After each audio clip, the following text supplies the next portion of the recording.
Chapter 1536. August 3rd, cloudy, light rain. The weather wasn't great. I didn't go to homeschooling and slept at home. I didn't eat much, so I didn't vomit. Today was Shenluo An's wedding. Everyone on WeChat was congratulating him. It was said that he was marrying his childhood sweetheart. He hasn't divorced Yi Yuyu for long, and he's already looking for his next wife. That bastard is even more inhumane than I thought. What's worse is that I want to give birth to his little bastard. When it's grown up, I'll take it home and tell him, "Look, your little bastard is back." That would be a wonderful scene. Shenluo An, I wish you a happy wedding and never a happy one. Lightning flashed and thunder roared. The rain poured down. Outside the dark window, it was gloomy. The dark clouds seemed to be pressing down on the top of one's head. The lights in the room weren't turned on. An orange-red flame flickered in the room. "Young master, it's time. We should leave. Any later and it won't be good." Nanny Lu's urging voice could be heard again. Shenluo An looked out the window at the pouring rain. He felt the same way. It was an indescribable pressure. Today was the day of his wedding. But Shenluo An didn't feel that it was his wedding day. Such a day was like a noose around his neck. It tightened inch by inch, choking him until he couldn't breathe. Shenluo An put out his cigarette and stood up. He picked up his suit jacket from the chair and walked out step by step. The crisp sound of his leather shoes sounded especially lonely in the quiet room where only the sound of the heavy rain could be heard. Shenluo An is getting married again. When Yi Yuyu arrived, there were many familiar faces. Many of them were Shenluo An's friends. When they saw Yi Yuyu, they were surprised. Especially when he saw Li Jinnan, his shock was even more obvious. "Isn't that the ex-sister-in-law?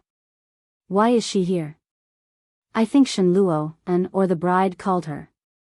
After all, the three of them grew up together. Who's the man next to the ex-sister-in-law? That guy looks familiar. Did he appear in a magazine before? Of course. He was last year's richest bachelor of the year. His surname is Li. His name is Li Jinnan. Li Jinnan? People from Kingstown? Li Siqing's younger brother? Yes. It's him. The discussions around them did not affect the two people who were walking side by side. Li Jinnan looked around and saw a few familiar faces. He nodded at them as a form of greeting before following Yi Yuyu into the building. The bridesmaids looked very strong. Yi Yuyu didn't know any of them. Guan Kui had been in the hospital for so long. How could she have gotten to know so many people? The girls were probably hired with money. They were all very pretty, and all of them wore heavy makeup. There was still a gap between them and their circle. Wow, that Li Jinnan sure is brave. He actually dared to come with his sister-in-law? Ha ha ha. I reckon that the news of Li Jinnan picking up used shoes will be exposed by the media tomorrow. TSK, what a heavy taste. Does he know how Yi Yuyu was violated by Shenluo An? That's simply not treating them as humans. Shoo, don't talk nonsense. You'll die when Luo An comes out. Chapter 1537. As the two main characters in the conversation, they had no idea that they were being discussed in such a manner. Li Jinnan and Yi Yuyu sat at the side chatting. They didn't seem to notice the commotion around them. A young and slender woman walked over. Her features bore a striking resemblance to Yi Yuyu's. When Li Jinnan saw her walk over, he recognized her immediately. She must be Yi Yuyu's mother. He nudged Yi Yuyu lightly and called out, "Behind you." Yi Yuyu turned her head and saw Yi Tian immediately. Yi Tian was dressed exquisitely. She wore a black gown that fitted her figure perfectly. She exuded an aura of elegance and nobility. This was the aura that she had developed after living with Guan Yanhong. This was something that she had never possessed while she was with Yi Zhenhua. Money, wealth, aura, elegance. When Yi Yuyu looked at Yi Tian, the first thing that came to her mind was the bright rose in her home in Yuntown. It was fiery red with prickly thorns. But Yi Zhenhua had continued to love it without any hesitation. It had been like this for decades. You're here. Yi Tian smiled gracefully. When Kuei sees you, he'll be very happy. Yi Yuyu forced a smile and replied, is that so? That's good. Yi Tian's expression remained impassive. She looked at Li Jinan and asked, and this is? My fiancé. Yi Yuyu looked directly at Yi Tian and replied, his name is Li Jinan. Fiancé? Yi Tian's brows creased together as she asked, when did you get a fiancé? You only divorced Shen Luo, and not long ago, and you already have a fiancé? When Yi Yuyu heard that, she was amused and replied, how long has it been since I divorced Shen Luo? He even married your other daughter at that time. Why is it that he can get married, but I can't have a fiancé? How is that the same? Yi Tian exclaimed. You're a girl.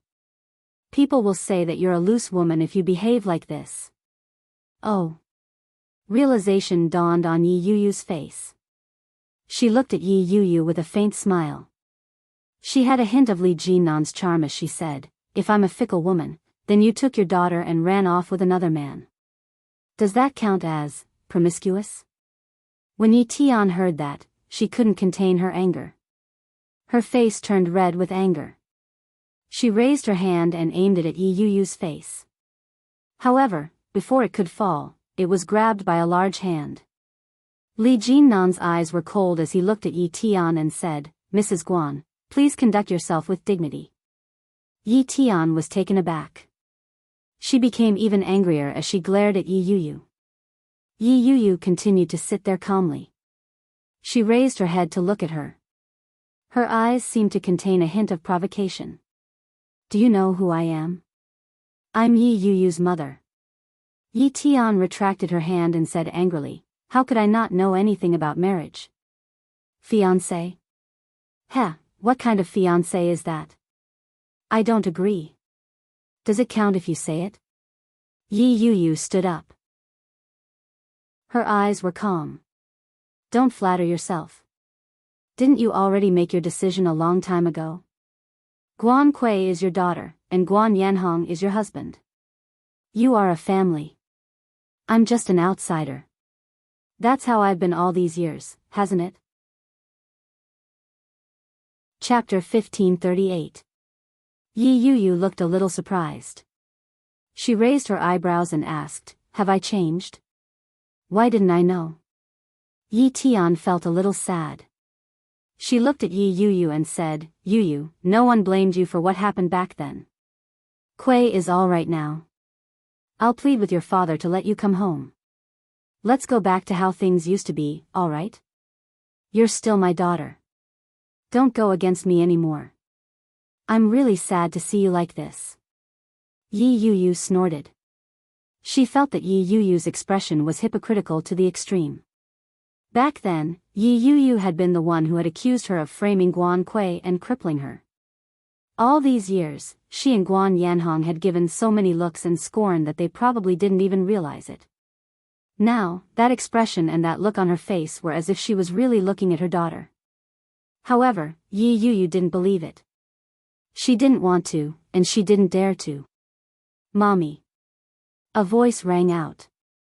It was Guan Kuei's voice. She sounded overjoyed. Surrounded by many people, she was dressed in a beautiful wedding gown and was the center of attention. Guan Kuei had always been pretty. With her makeup, many people turned to look at her. Her beautiful wedding gown was long and floor-length. Because Guan Kuei's health wasn't good, Guan Yanhong hadn't bothered with her. He had held the wedding at his own hotel.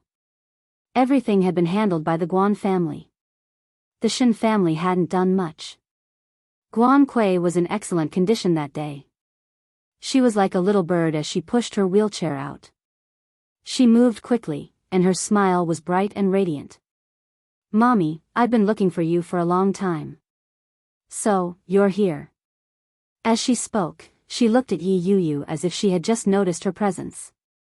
Yuyu, you're here too. That's great. I'm so happy that you could come. Thank you. She looked at the man beside her and said, this must be the person Shen Luo and mentioned. Yu Yu's new lover.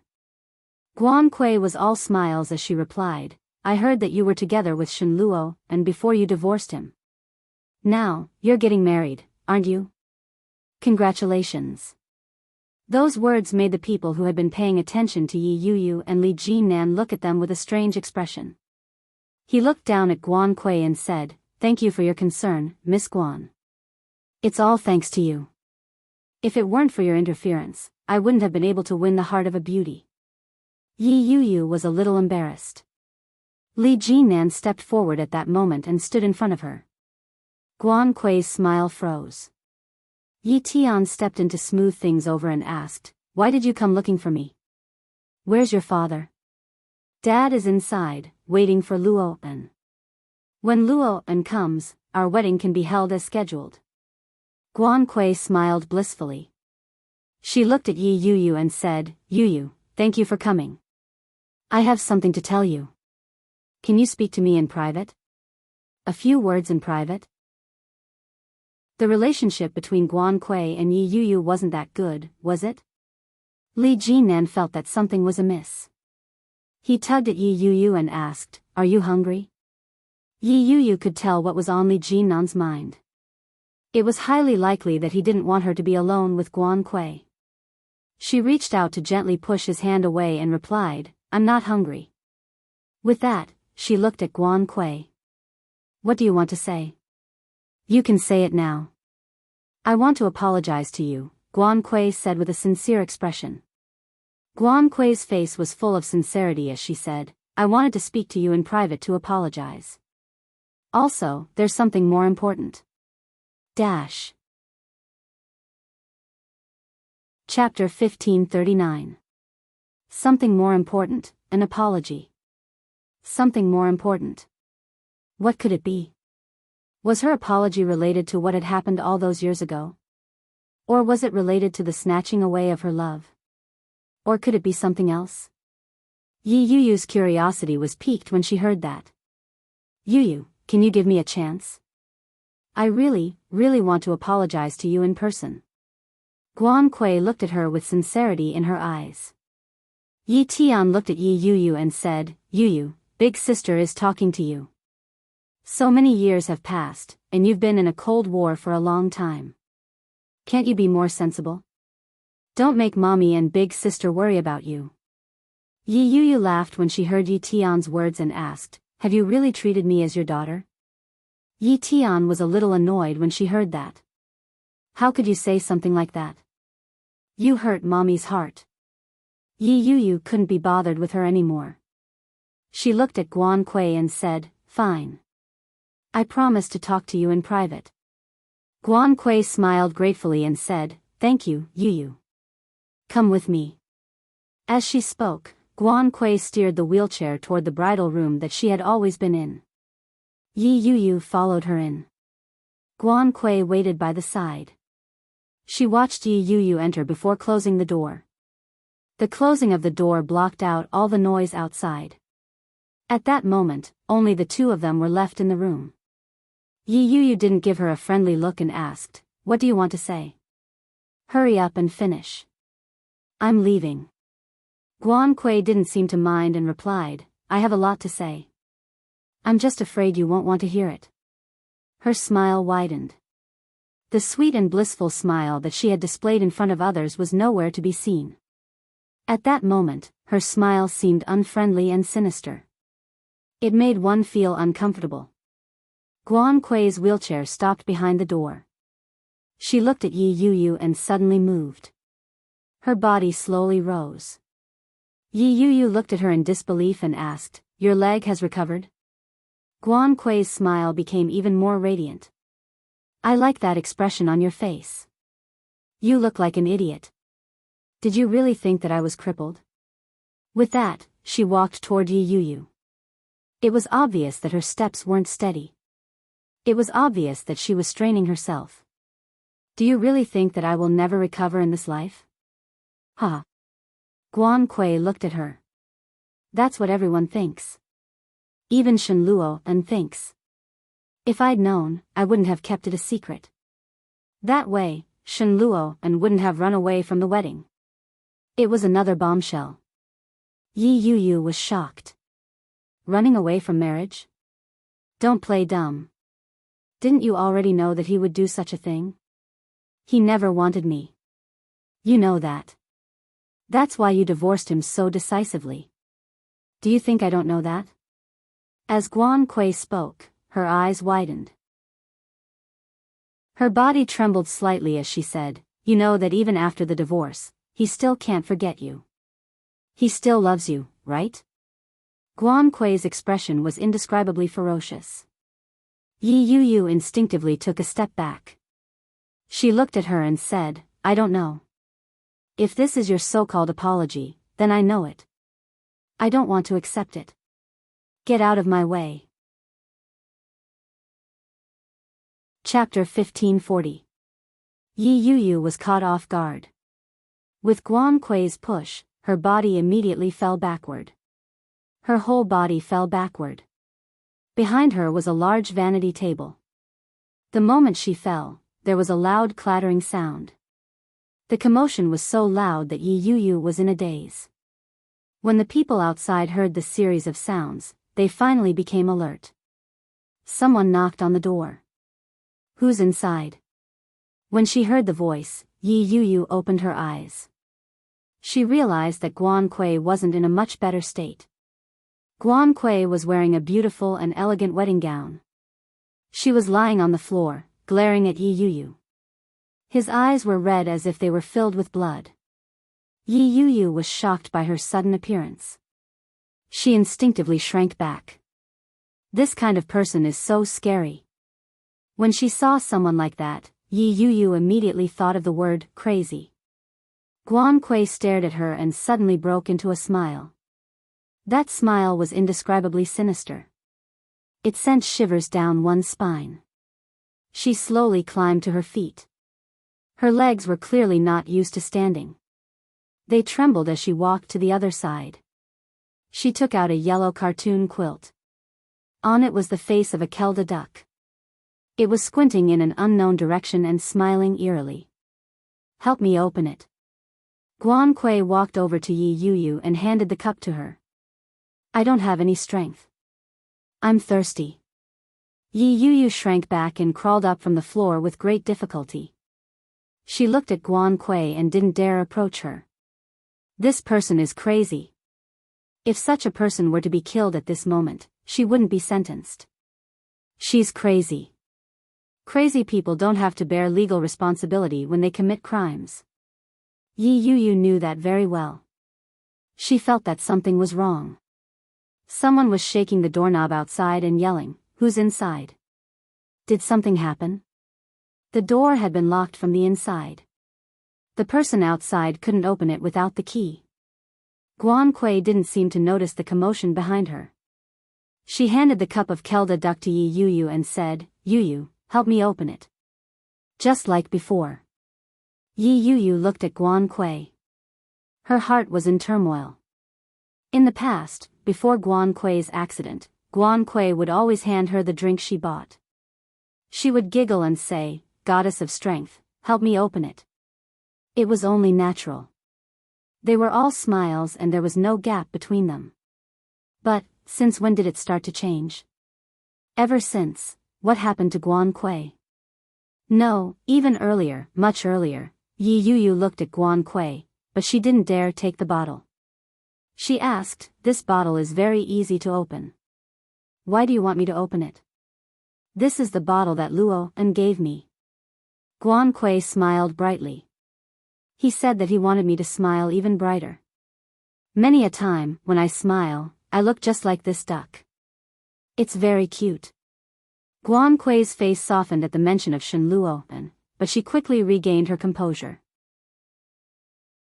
She looked at Yi Yu and said, "But, I know that the person he loves in his heart is you, Yi Yu." Yi Yu laughed when she heard that. However, this smile was filled with bitterness. "Guan Kui, you're overthinking things. I've already married you. What else do you want?" If he loved her, he would not have said such words. Chapter 1541. He hated her for pushing Guan Kui off the stage, even though she hadn't done it. But, when everyone was pointing fingers and everyone was certain that it was the truth, no matter what Yi Yuyu said, how she explained, and how she repented, Shen Luo and believed her without a doubt. Once Shen Luo and made up his mind, it was difficult to change it no matter what.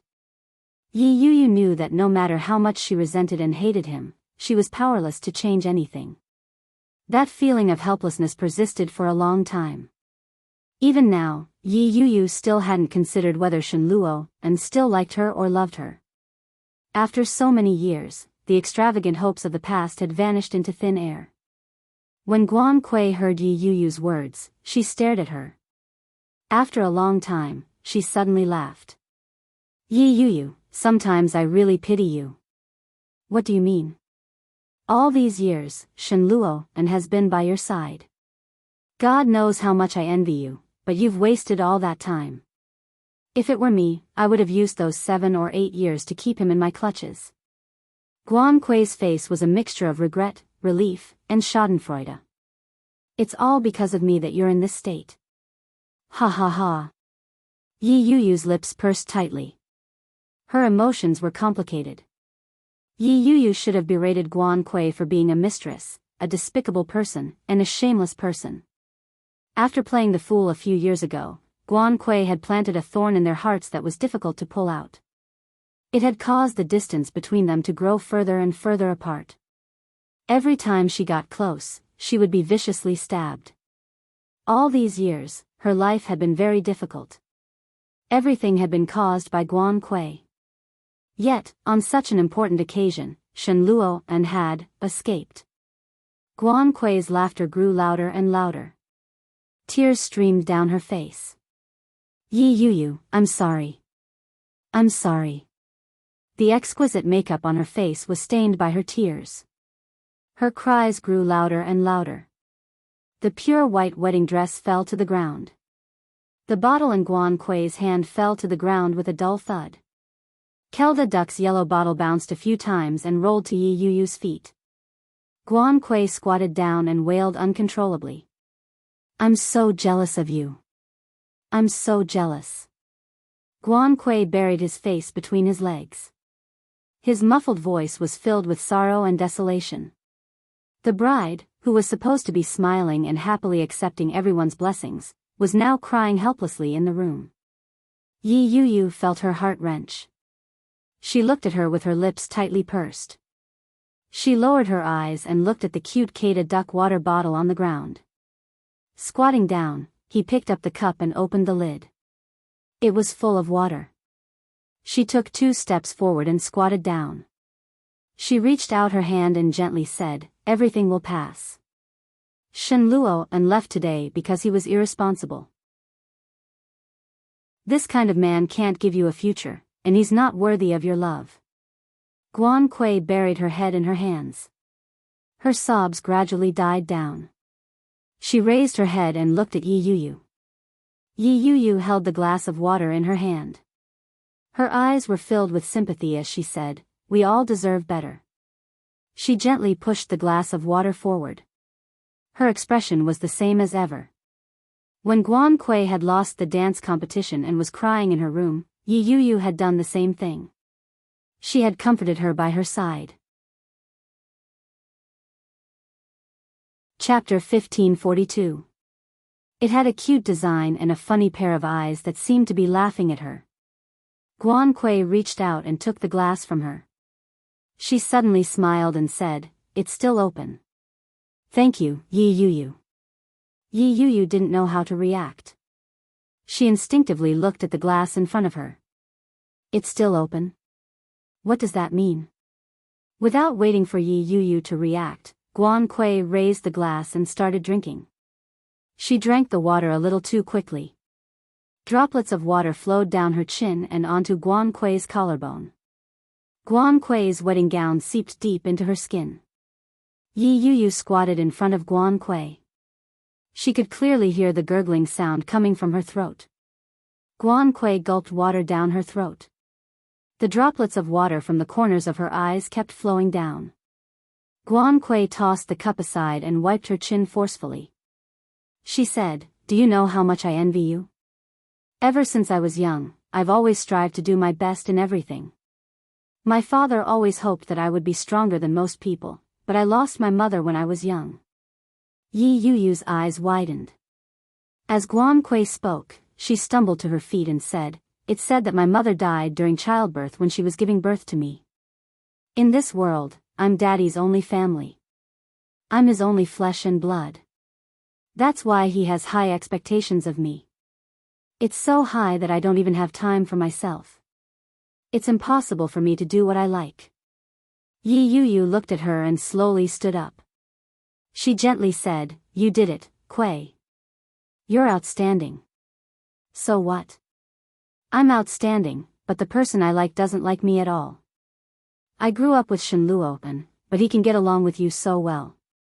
From the moment you appeared, all his attention was on you. Regardless of whether you were in primary or secondary school, everyone knew that you were the best of friends.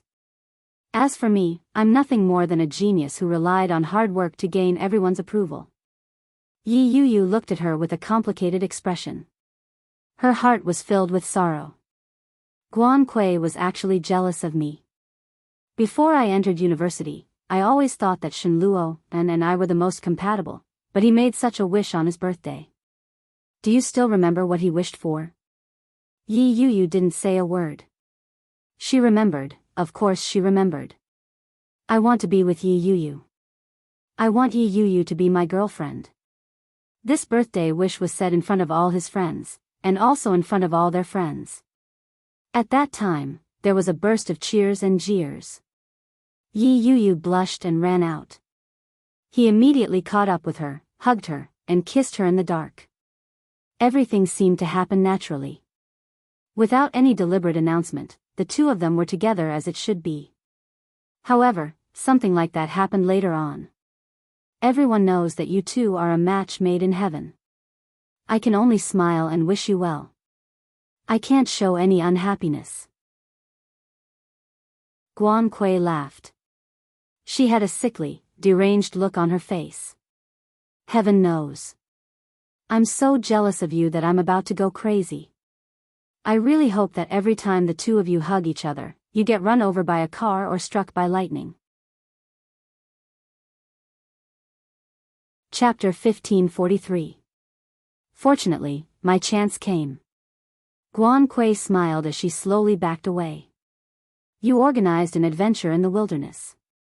I knew very well how bad the environment in the mountains was. I knew that you wouldn't be able to take it, so I deliberately brought you up the mountain." Pfft. Guan Kui's eyes were filled with schadenfreude. "I didn't expect it to suddenly rain." Yi Yuyu had already known about it, but hearing it from Guan Kui's own mouth still shocked her. She looked at Guan Kui in disbelief and said, "You were only 20 years old at that time." "I didn't know it would rain, but I did it on purpose." Guan Kui laughed wickedly. "I purposely walked behind so that Shenluo could settle down the others so that I could drag you down with me." Yi Yuyu's heart skipped a beat. She looked at Guan Kui as though she was a lunatic. "You're crazy." "Shoo." Guan Kui placed a finger to her lips and said, "Don't say that.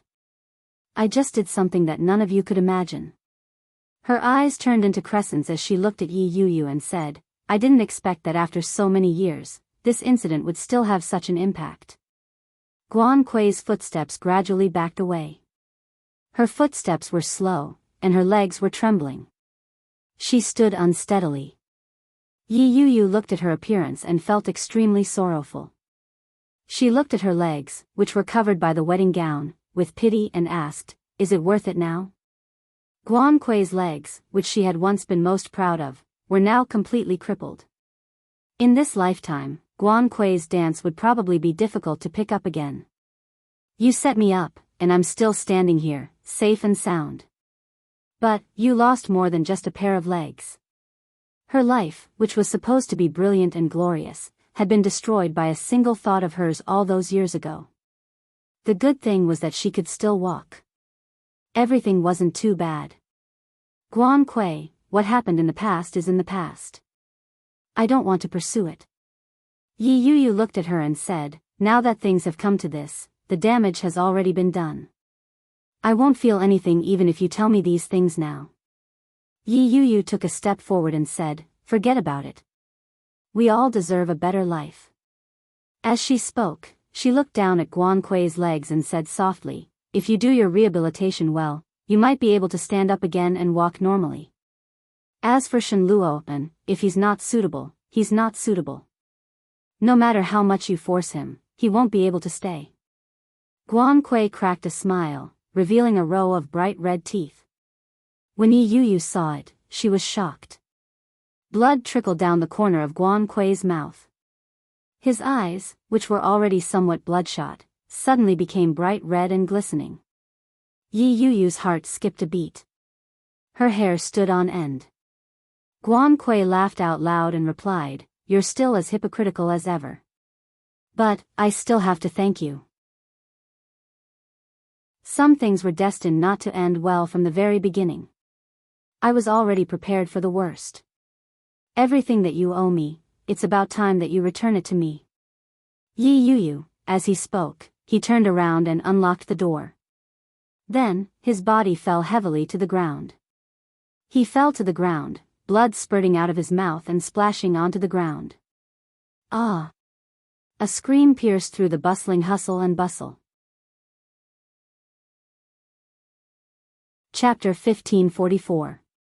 Guan Kui's sudden collapse didn't affect the guests and service staff the most. It affected Yi Yu the most. Yi Yu stood behind the door. The hair on her body stood on end. It was as if all the blood in her body had flowed backward. She stood rooted to the ground, not knowing what to do. The sound of frantic footsteps grew louder. Many people had gathered around her. Guan Kui was lying on the ground. Fresh blood flowed from her mouth. Her face was pale and gray. Guan Yanhong had heard the commotion from afar. He sprinted over. After parting the crowd, he saw Guan Kui lying on the ground. His daughter, whom he had painstakingly nurtured, was now lying on the ground in such a state, under such a scene. Guan Yanhong's emotions broke down. His eyes were bloodshot. He rushed forward and squatted beside Guan Kui. He helped her up and said, Kui. Guan Kui's face was pale. Her face was ashen. Her eyes were clouded by darkness. She looked up at Guan Yanhong and said, Daddy. Yi Yu wants to kill me. Her words were choppy, but they were clear. When Yi Yu heard that, she felt a chill run through her body. From the bottom of her heart to the top of her body, she retorted, I didn't. It was clear that her words were powerless at a time like this. Daddy. Before Guan Kui could finish her sentence, she coughed violently and spat out a mouthful of dark purple blood. It splattered on the ground and landed on Guan Yanhong's body. The warmth from it was enough to destroy a father's rationality. Guan Yanhong hugged Guan Kui and burst into tears. He yelled, Help! Call an ambulance! Save my daughter! Guan Yanhong cried out. His tears and snot were stuck together. With great difficulty, he picked up his daughter and yelled, Help me! Help me drive! CEO Guan, this way. My driver is downstairs. We'll leave immediately. A burly man came forward and took Guan Kui. In no time, they ran toward the emergency exit. There was a commotion in the surroundings. More and more people gathered to watch. More and more people were pointing and gossiping. By the time Yi Tian ran over, the scene was already surrounded by a crowd. Panting heavily, he found it hard to believe that Guan Kui was in such a state. Guan Yanhong followed closely behind. When he saw Yi Tian, he was furious. Through gritted teeth, he exclaimed, Your daughter has harmed my daughter once again. Yi Tian, I really regret bringing you home. You're a jinx. As he spoke, he followed closely behind the burly man and ran down with large strides. Guan Yanhong's words caused everyone to look at each other in dismay. Everyone began to point fingers at Yi Tian. Yi Tian stood rooted to the ground, panting. She found it hard to believe that Guan Yanhong would say something like that. His heart was in pain. The feelings he had built up over the past dozen years seemed especially thin at this moment. It was as if a light tap would shatter his bones. And the one who was knocking on this thin piece of paper was her daughter. Yi Yuyu stood rooted to the ground. Her face was as white as a sheet. Her body was cold, and her limbs were weak.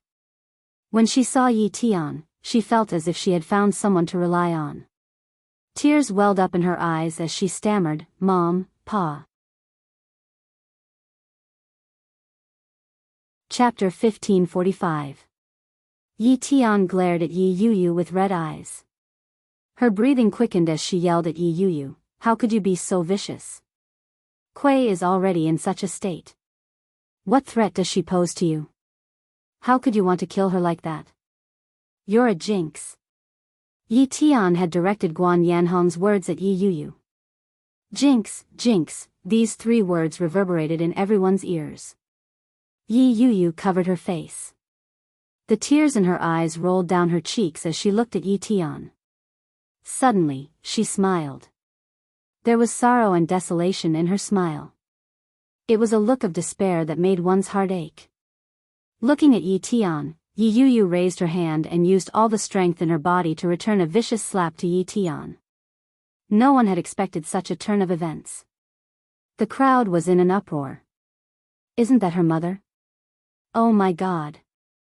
Is that mother and daughter fighting each other? Yi Tian had not expected Yi Yuyu to do such a thing.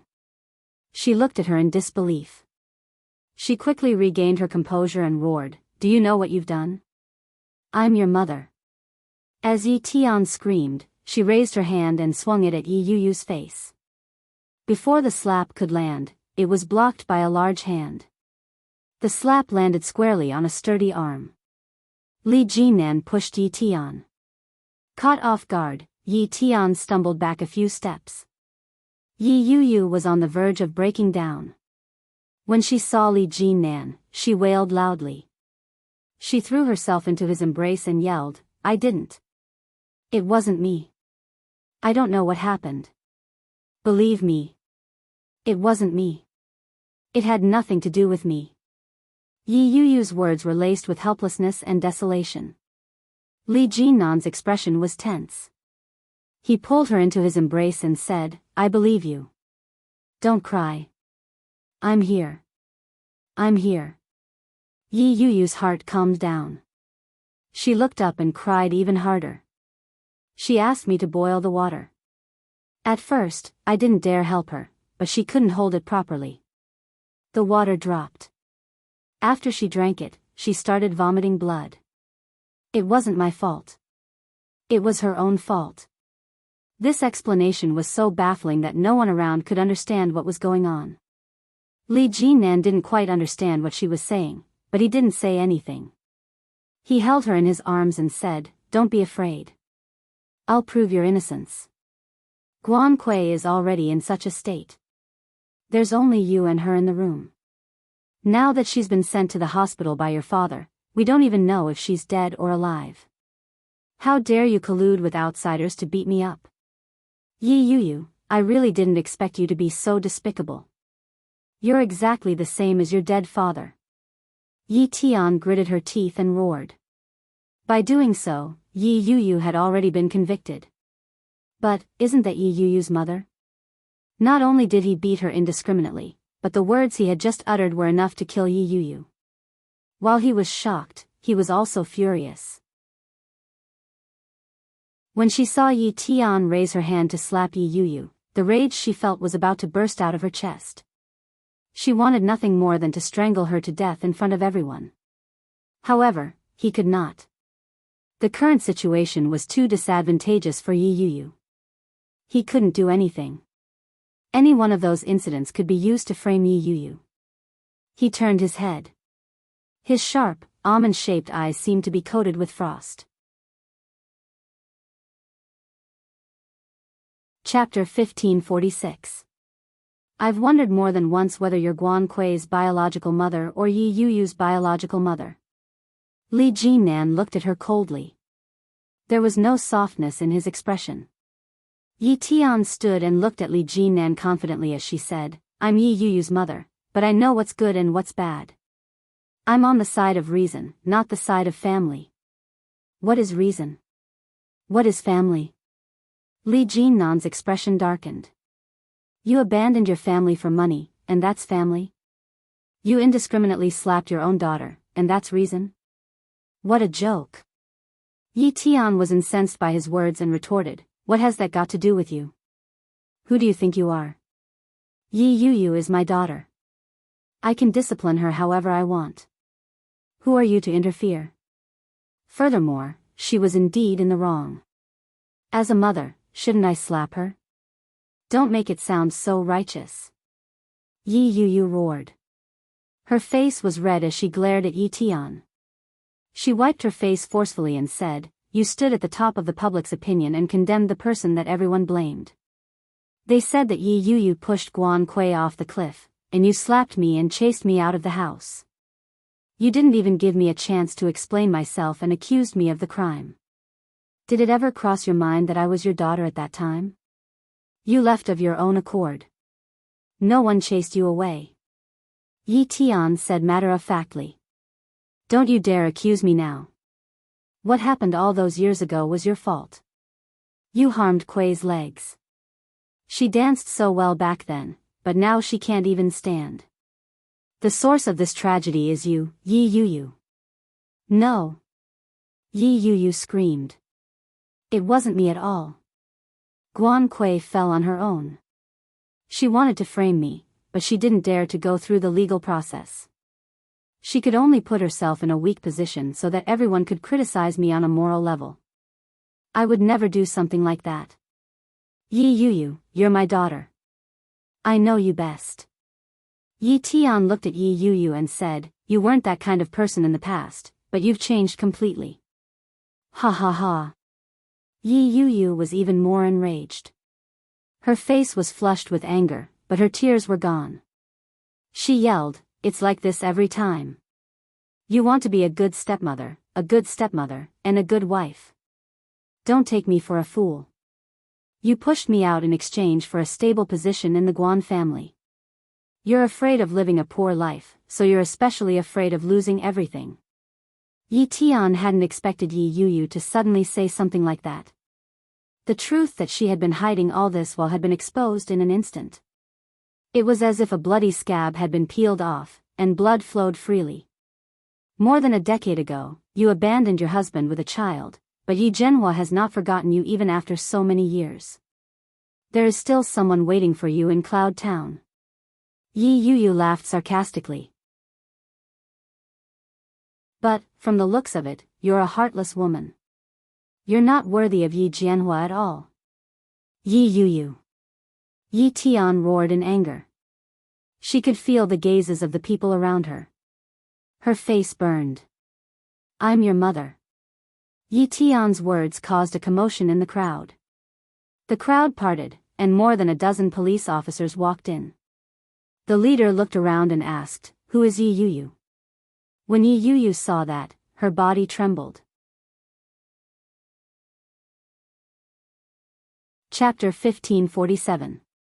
Yi Yuyu raised her head slightly and was caught off guard by a pair of deep, dark eyes. However, there was an indescribable coldness in his eyes. The coldness was directed at Yi Tian. Yi Yuyu sniffed and wrapped her arms around his waist. In a soft, choked voice, she said, I'm innocent. I didn't do it. I believe you, but you still have to go with them. I'll think of a way to get you out and clear your name, Li Jinan said as he held her in his arms. It's just a small episode. When you think back on it in the future, you'll find life to be very interesting. So, don't be afraid. There's no need to be afraid. An upright person isn't afraid of a crooked shadow. Yi Yuyu wiped away her tears and nodded her head. The police officer asked again, who is Yi Yuyu? She is.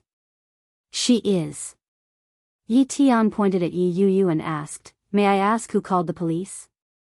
When the police officer saw Yi Tian, He only glanced at her briefly before quickly coming forward to look at Yi Yu. Very quickly, a few police officers came forward and surrounded Yi Yu. A few more people walked into the room where Guan Kui had just met with a mishap. The leader of the police officers said to Yi Yu, "It was Mr. Guan Yanhong who called the police. At present, we suspect that Miss Yi Yu is trying to kill his daughter, Miss Guan Kui. Furthermore, there is a clear motive for the crime and evidence of the crime. Miss Guan Kui is currently in the emergency room and has lost all signs of life.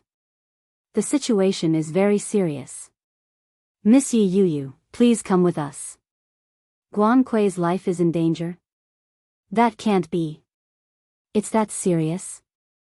But Yi Yu doesn't look like that kind of person.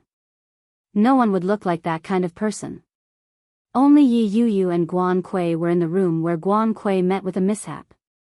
Now that Guan Kui is in such a state, who else could it be if not Yi Yu? The commotion around them grew louder. Yi Yu felt the blood coursing through her veins as she said, "It wasn't me. I didn't." There was an uproar.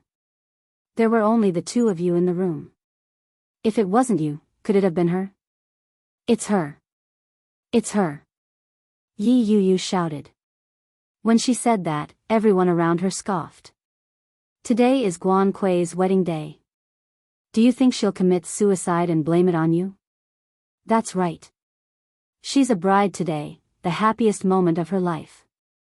You must be jealous of her, so you hurt her. No, no. If it's not me, you can investigate. The innocent will be innocent, and the turbid will be turbid. If I don't have it, then I don't. Yi Yu was on the verge of breaking down. Her voice was laced with grievance. She tried to explain herself hysterically, but she didn't gain the slightest bit of trust.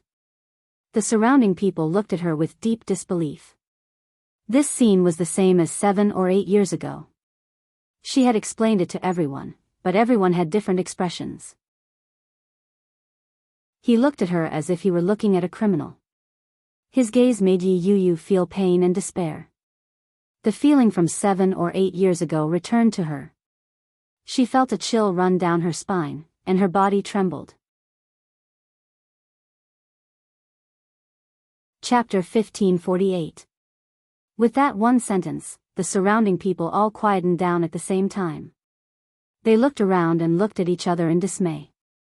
They had indeed seen the groom in America. As one of the main characters, Shen Luo and hadn't been there. Even when the bride had been sent to the hospital for emergency treatment, he hadn't shown up.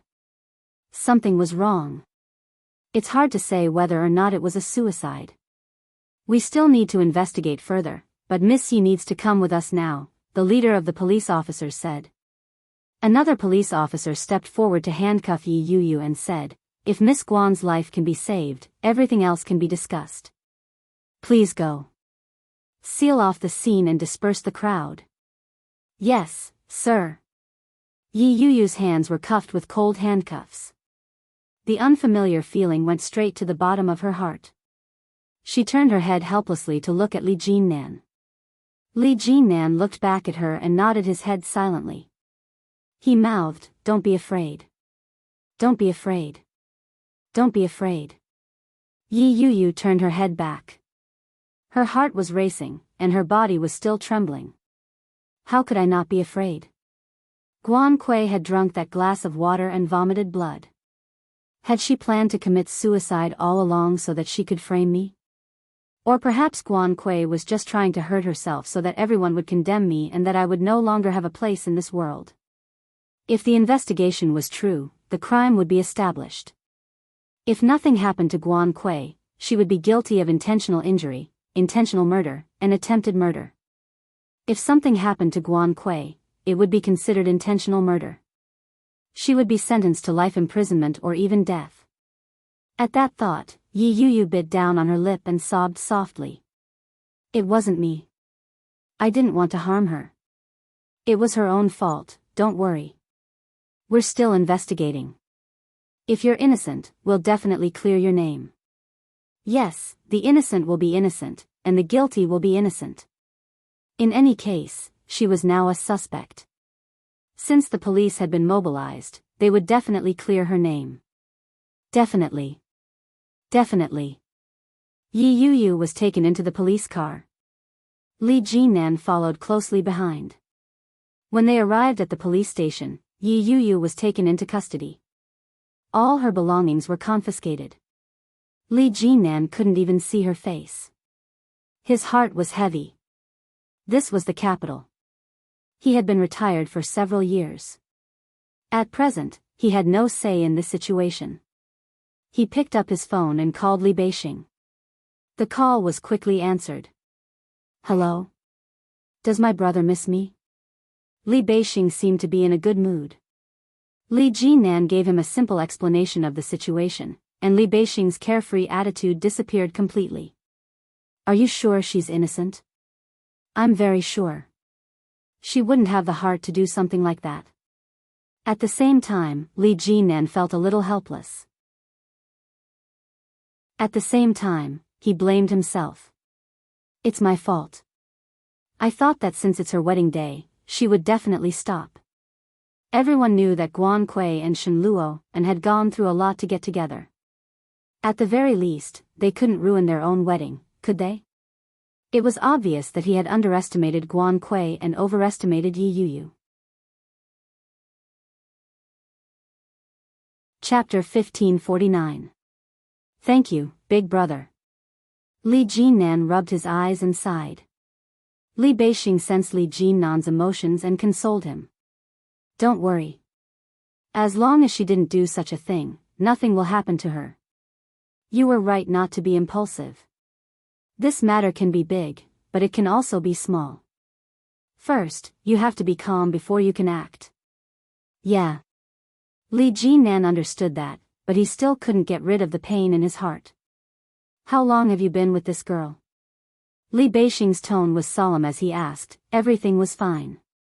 Why would that person target her? I don't want to say anything, but what if, and I mean what if, that girl isn't innocent? What do you plan to do? That's impossible. Li Jinan was very certain. She couldn't have done such a thing. The girl who is being sent for emergency treatment is her stepsister. She has a serious mental illness. My girlfriend is her new husband's ex-wife. There was a conflict between them before. Why? Li Beixing exclaimed. Ex-wife? Your girlfriend has been married before? Yeah, a marriage of convenience. Li Jinan's head was aching. He leaned back in the car seat and narrowed his eyes. It's the kind of marriage of convenience where nothing can be done. D***men, you guys are quite fashionable. How are you going to tell your family about this? Li Beixing felt like he was on the verge of breaking down. If you tell our mom that your girlfriend was married, divorced, and is now suspected of murder and locked up in the capital's prison, what do you think her reaction will be? Li Jinan's throbbing head was already throbbing with pain. He felt even more uncomfortable. I don't know. Now is not the time to be thinking about such things. The most important thing is to think of a way to get Yi Yuyu out and clear her name. Big brother, can you do that? Li Beixing frowned. After a long moment, he asked, are you sure she wouldn't do such a thing? She wouldn't. Good. Now, you have to find a lawyer. I remember that second brother's wife's parents are in the capital. The Rong family's status in the capital is unquestionable. You can get your second sister-in-law to help you. I've heard of the Guan family that you mentioned. This Guan Yanhong is not to be trifled with. He's a ruthless man. Furthermore, he only has one daughter. I'm afraid he won't let this matter rest. That's right. Using Su Qianxi's connections, Li Jinan had never thought about that. However, judging from the current situation, most of his, Li Beixing's, and Li Xiqing's connections were in Kingstown. Guan Yanhong's status in the capital was not low. If they had to deal with it on their own, it would be troublesome. However, with the addition of a general from the capital, things would be much simpler. Li Jinan thought about it for a moment before replying, I got it. I'm hanging up. Li Beixing, don't think too much about it.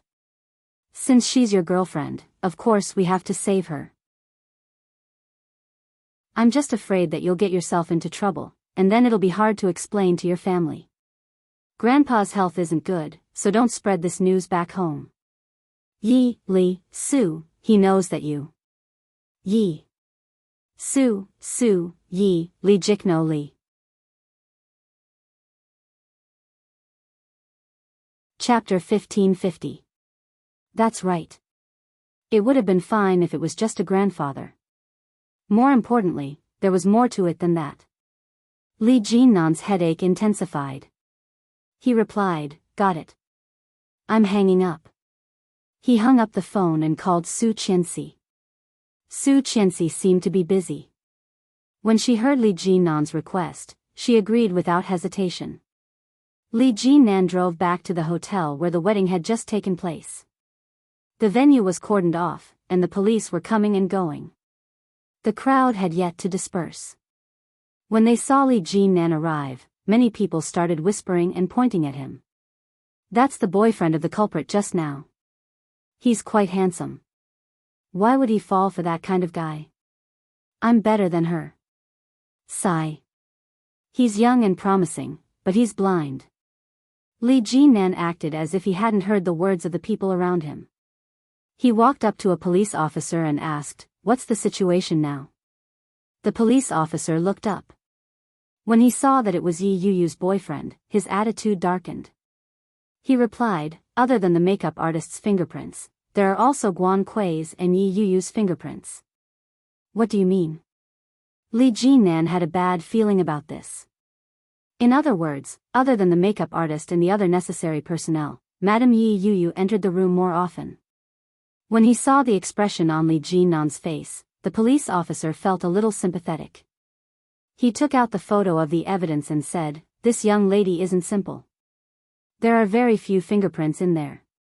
Even the door doesn't have her fingerprints on it. However, she still managed to leave her mark on the most crucial item." As she spoke, she raised her head and took out a Polaroid photo. She continued, "This cup is filled with lethal poison. It takes effect very quickly. Half of the water has been drunk and spilled on the ground. However, the amount of poison that Miss Guan Kui drank is enough to be fatal. Although she has been sent to the hospital for emergency treatment, from the looks of it, she is still in critical condition. You are Yi Yuyu's boyfriend, aren't you? You'll have to come back with us to give a statement." Li Jinnan's face darkened. In a low voice, he said, "T. If she had such a mind, she wouldn't have lived for so long. What a bunch of fools. They don't even know that they're being played by a woman. Their brains must have been kicked by a donkey." Hearing that, the policeman lost his attitude and said, "I think you're the one who's being fooled by a woman. Miss Yi has a criminal record. 7 years ago, she pushed her stepsister off the cliff when she just came of age. Although the Guan family won't hold her responsible, it's still a fact even if you ignore it." Li Jinnan was filled with rage when he heard that. He laughed coldly and said, "Can't you think about why she didn't harm anyone else but Guan Kui? If she was really that kind of person, why had she been so well behaved all these years? Why hadn't anyone been harmed by her? Why had Guan Kui gotten her into trouble the moment she returned? Can't Guan Kui fall off the cliff and frame Yi Yuyu? Can't Guan Kui drink the poison and run out to put on a show?" Li Jinnan's tone wasn't very pleasant. The police officer was infuriated and retorted, "Who in their right mind would do such a thing? Ha! Don't forget that this woman is a lunatic." When he said that, the police officer was rendered speechless. Chapter 1551. When Li Jinnan was brought to the police station, he was asked a few questions about Yi Yuyu's daily life. How could Li Jinnan say anything else? He insisted that she was a good citizen and that she was extremely kind. After a round of questioning, Li Jinnan's attitude improved a lot. He was able to converse with the police officers in the station. In order to build a good relationship with them, Li Jinnan even brought up the names of Li Xicheng, Li Beixing, Li Sun, and Li Shao. When the people in the station heard that Li Jinnan's background was so impressive, they all felt much better. They felt so much better that when he asked to see Yi Yuyu, they only looked at him for a while before letting him in. As he sat outside the visitation room, Li Jinnan saw Yi Yuyu being brought in from afar. Her hands were handcuffed. When she walked, the handcuffs clanked against each other. Yi Yuyu was still dressed in the same clothes. She looked very cool, but all the jewelry on her body had been removed. Her hair was a mess, and the originally exquisite makeup on her face had been ruined. She looked very pathetic. Her eyes were red and swollen. When she saw Li Jinnan, she bit her lip and quickly walked over. Her eyes were red as she looked at Li Jinnan. It was as if a warm current had been injected into the place where she had been terrified and lost. Yi Yuyu's originally uneasy feelings were instantly soothed. As he watched Yi Yuyu sit down, Li Jinnan said, "Tell me what happened. Don't leave out a single detail." Yi Yuyu's eyes were a little hot. She looked at Li Jinnan and repeated what she had just said to the police officers. Li Jinnan's brows furrowed together. He thought for a moment before asking, "You said that she asked you to boil the water, and you opened it for her?" Yi Yuyu nodded her head and replied, "At first, I didn't dare say it. I was afraid that she would frame me. But, she cried. She cried so miserably. She talked about our past. We really weren't like this in the past. She wasn't like this in the past either." Yi Yuyu's voice choked up. She lowered her head and said, "I felt a little sad when I saw her cry. Shen Luo and is a jerk. She was just bewitched by him. At the end of the day, she was just a pitiful person. She was abandoned and left alone. It was very pitiful." "So, you gave it to her?" Li Jinnan took a deep breath, gritted his teeth, and growled, "I really want to open your head and see if it's filled with water or tofu." After being yelled at, Yi Yuyu pursed her lips and didn't dare say another word. She looked up and saw Li Jinnan's livid face. He lowered his head in silence. "She tricked you into drinking water because she wanted to leave your fingerprints, right?" Yi Yuyu didn't dare to look up at him. She nodded her head. She felt guilty and restless. What did she say after drinking the water? Yi Yuyu looked up and thought for a moment before replying. She said that I owed her so many years of debt. It's time for me to pay it back. What do you owe her? Li Jinnan couldn't understand. What kind of hatred did she have to take revenge in this way? Furthermore, Guan Kui's extreme method had not only hurt Yi Yuyu, but it had also caused irreparable harm to herself. For example, when he fell off the cliff back then, or this time. Chapter 1552. Yi Yuyu pursed her lips. This was a question that had been on her mind for many years. What did she owe her? Perhaps too much. Ever since she had joined the Guan family, Guan Yanhong had always taken good care of her. She could tell that Guan Kui wasn't too happy when Guan Yanhong was treating her well. However, she still maintained a smile on her face and spoke as if nothing had happened. She might have stolen away some of her father's love. Ever since she had known Shen Luo, he had always paid more attention to her. At that time, Yi Yuyu could sense that Guan Kui might have liked Shen Luo. She might have stolen Shen Luo. At the same time, Guan Kui had stolen the only family she had. Ever since they had joined the Guan family, Yi Tian had completely transformed from Yi Yuyu's mother to Guan Kui's mother. At first, she had harbored some fantasies about Yi Tian. After those slaps and those words, Yi Yuyu had completely given up on Yi Tian. Perhaps she had never treated Yi Tian as her own daughter. Perhaps Yi Tian only felt possessive and manipulative toward Yi Yuyu. Once Yi Yuyu left Yi Yuyu's control, things would change. Yi Yuyu didn't speak for a long time. Li Jinnan was starting to get impatient. He said, "Don't tell me you don't know either." Yi Yuyu remained silent. After a long time, she finally said, "I might have stolen the person she liked." She liked Shen Luo very much. She liked him very much. She liked him so much that she was willing to throw herself off the cliff and tell everyone that she was the one who had pushed her off Shenluo and side. She liked Yi Yuyu so much that, in order to consign Yi Yuyu to eternal damnation, she would drink poison and tell everyone that she was the one who had tried to kill her.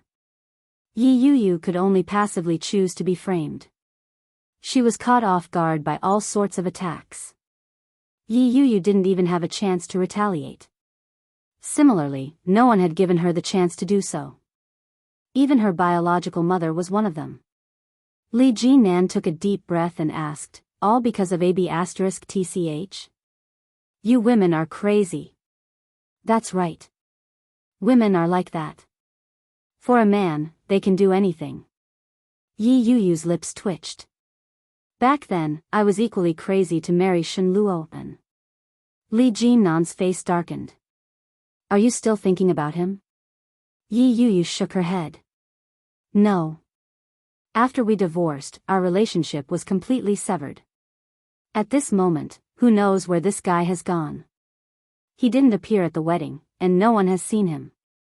He left a letter in the room and didn't even want the bride. How promising. Li Jinnan laughed sarcastically. Why didn't you say so earlier? Why did you have to wait until the last moment? Who are you putting on a show for? He really ran away from the wedding? Yi Yuyu looked at him in realization. Is it possible that he went to look for Shenmanting? Yi Yuyu was right. Shenluo and had indeed gone to see Shenmanting. However, Wuxia was so big that he had no idea where to start. According to Shenmanting's registration information, she had gone to Suzhou. However, Suzhou was so big that it was not easy to find a person. When Shenluo and walked out of the airport, he felt that he was a little silly and pitiful. The surroundings were unfamiliar. There was not a single face that resembled Shenmanting's. Chapter 1553. Shenluo and stood in the empty airport lobby for a while, at a loss as to what to do. He didn't know how long he stood there before an airport employee walked over with a polite smile. Hello, sir. Welcome to Suzhou. How may I help you? Shenluo and snapped out of his daze and looked at the employee. He shook his head gently and asked, how do I get to the taxi lane? Go straight. You'll see it when you turn left at the second intersection. Shenluo and nodded his head blankly and said, thank you. He didn't have any luggage or backpack. Shenluo and was dressed in a bridegroom suit. His hair was styled in a handsome and trendy style, but the expression on his face was so blank that no one could see the joy and happiness of a newlywed. The employee stared at his back for a long time before walking away. He turned to his colleague and said, I think I met a bridegroom just now. He was handsome, but he looked very sad. Shenluo and didn't realize that he was being whispered about. After he walked out, he gave the name of a random hotel and was taken to the place. After checking into the room, Shenluo and felt exhausted. It wasn't far from the capital to Jiangnan. However, his heart felt as though it had already crossed thousands of mountains and rivers. He was indescribably tired. After lying down, he didn't feel the slightest bit sleepy. Shenluo and looked at the snow-white ceiling. His mind was a mess. He shut his eyes tightly. He could clearly feel his heart beating heavily. Every beat was forceful. Every beat made him feel as though he was still alive. Was it really appropriate for such a person to be alive? If he returned to the capital, Guan Yanhong would definitely break his legs. He had already mentally prepared himself. After escaping, he realized that he was much more relaxed. He didn't love Guan Kui. It had been 6 hours since Guan Kui had been sent to the emergency room. Her stomach couldn't be any cleaner, but Guan Kui's vital signs still hadn't stabilized. This young and beautiful lady was once again lying in the emergency room. She was the subject of intensive care by all the doctors. Guan Yanhong cried out several times outside the emergency room. He couldn't calm down for a long time. He punched the wall, banged his head, and destroyed himself. The secretaries and relatives around her didn't know how to comfort her. With his only daughter in the emergency room, his life and death uncertain, Guan Yanhong was undoubtedly suffering the most. At this time, no matter how much anyone said, it would be useless. Unless Guan Kui could come back to life.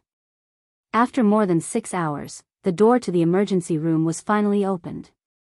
Guan Yanhong's eyes were bloodshot. He rushed forward and grabbed the doctor. "Doctor, how is my daughter?" The doctor didn't even have time to take off his mask. He was obviously shocked when he was grabbed.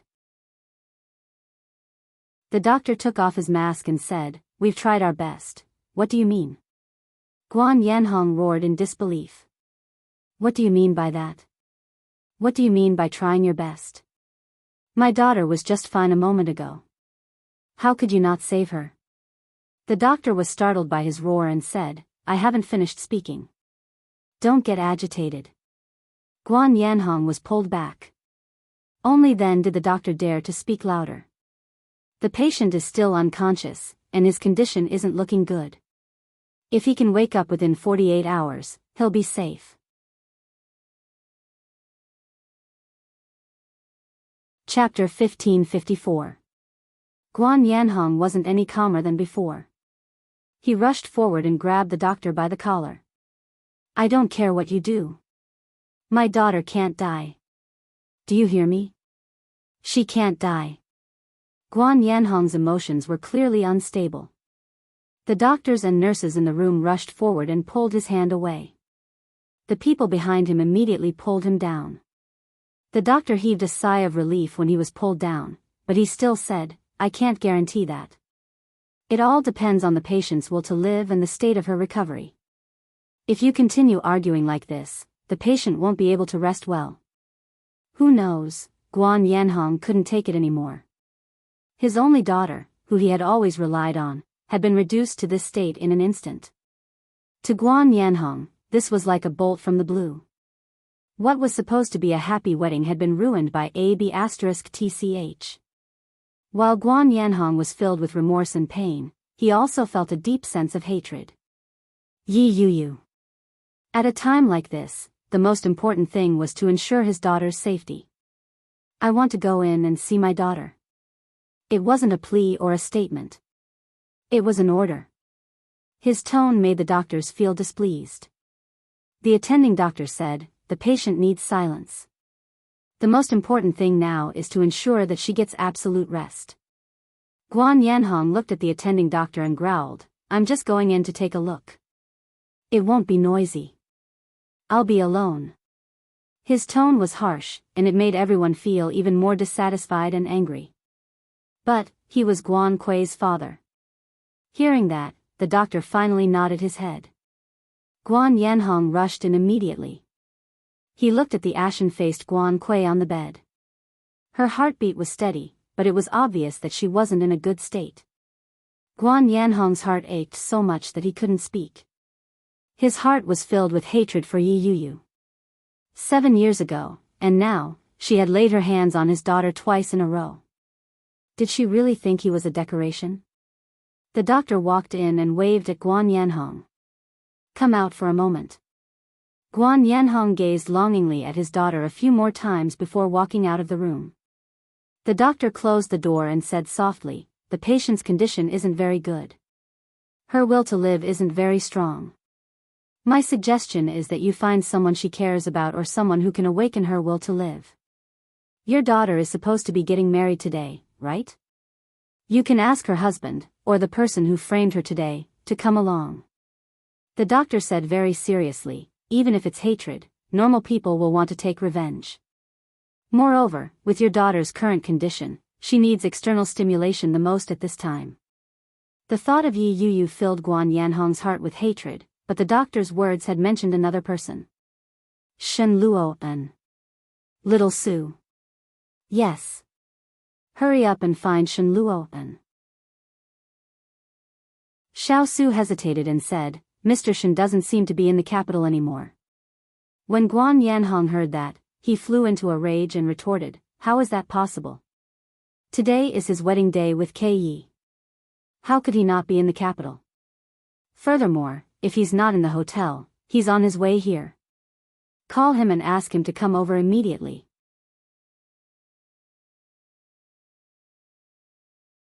Chapter 1555.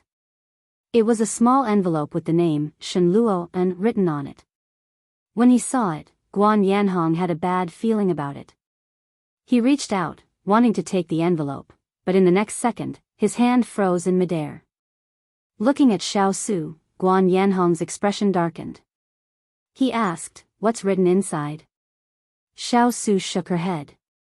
"I don't know. I didn't open it, but I think it was a wedding day."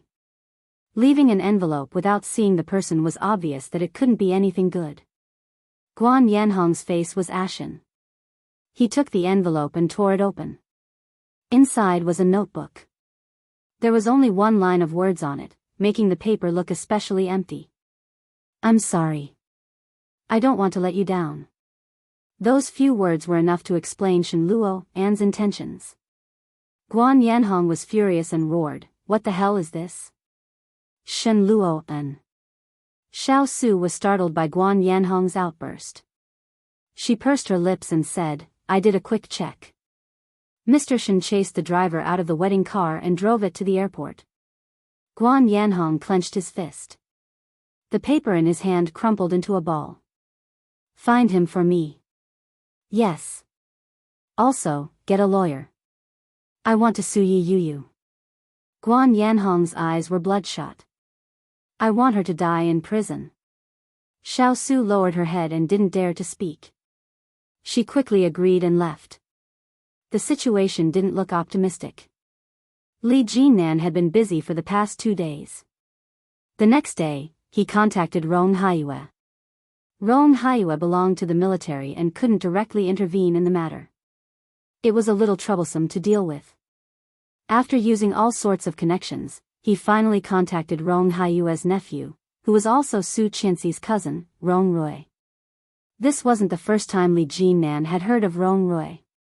As the husband of Li Xiqing's super assistant and the incident with Tang Menjing, Rong Rui's name was well known. Although Rong Rui wasn't in the capital often, he was very practical and sociable.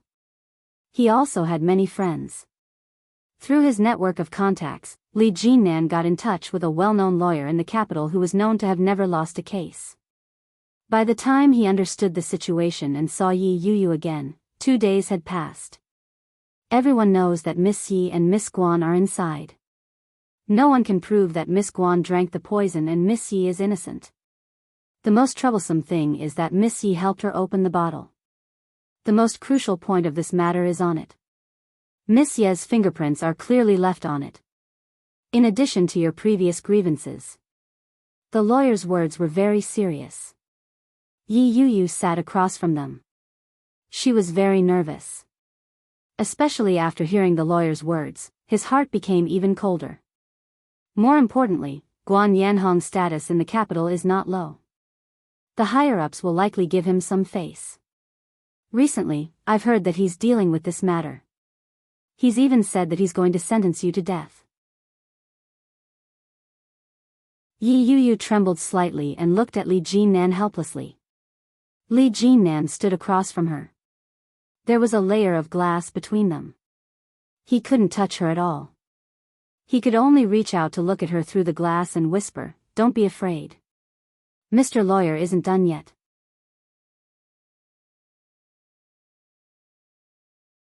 Chapter 1556. The breakthrough point was Guan Kui's mental illness.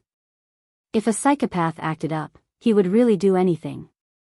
Guan Kui's current situation was not optimistic. No one could guarantee that she was still thinking like a normal person. Therefore, the biggest breakthrough point was Guan Kui. "I just received the latest news. Guan Kui is still in the ICU. Her life is in danger. If she wakes up, she will be safe and sound. Everything will turn for the better. If she doesn't wake up, then there will be no evidence," Li Jinnan said with a solemn expression. "Therefore, we can only pray that she wakes up soon. The Guan family's status is not low. Guan Yanhong frequently enters the political districts in the capital. Furthermore, the capital is their headquarters. There are many things that are difficult to manipulate in the dark here. Lawyer Ye's expression was solemn as he continued, Rong Rui has been a good friend of mine for many years. I will do my best. However, based on the current situation, Guan Yanhong is not weak at all. He has dominated the real estate industry for so many years and has accumulated quite a bit of power. His only weakness is probably his daughter. When he heard Lawyer Ye's words, Li Jinnan suddenly laughed. Are you saying that the Li family is no match for the Guan family? A mighty dragon cannot suppress a local snake. Third young master, this is the capital. Li Jinnan's expression did not look too good. What Lawyer Ye had said made sense. He took a deep breath and asked, what do we do now? We wait and see. An hospital in the capital. In the ICU, more than a dozen doctors and nurses rushed in. The sound of the heartbeat machine rang out, and a series of urgent alarms could be heard. The golden 48 hours that the doctor had mentioned had already passed. Just a few minutes ago, Guan Kui's heartbeat monitor had sounded the alarm. Everyone was on standby and ready to go. Guan Yanhong stood at the door. His eyes were bloodshot. He covered his mouth and paced back and forth. The heartbeat monitor inside gradually stopped. Guan Yanhong raised his head and looked inside. Tears quickly flowed from his eyes. He squatted down on the floor and wailed bitterly. A middle-aged man's wails attracted the attention of many people. Guan Yanhong did not seem to notice that he had lost his composure. His cries were loud and sorrowful. His secretary, Xiao Su, was at a loss as to how to console him. She stood to the side and looked at Guan Yanhong's tall and frail back. She was at a loss as to what to do and said, the doctor isn't out yet. Don't worry too early. The door of the operating theater opened. Inside, several doctors and nurses pushed out a bed. On it was a human figure who was covered. When Xiao Su saw this scene, he secretly clicked his tongue. His heart ached, and he almost cried again.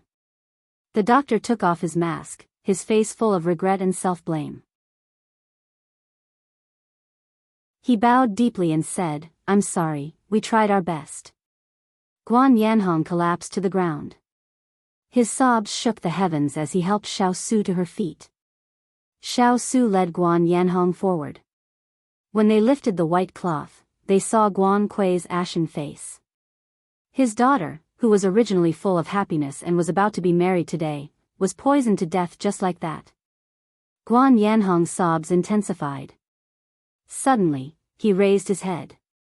His eyelids fluttered, and the strong body of a father fell backward without any warning.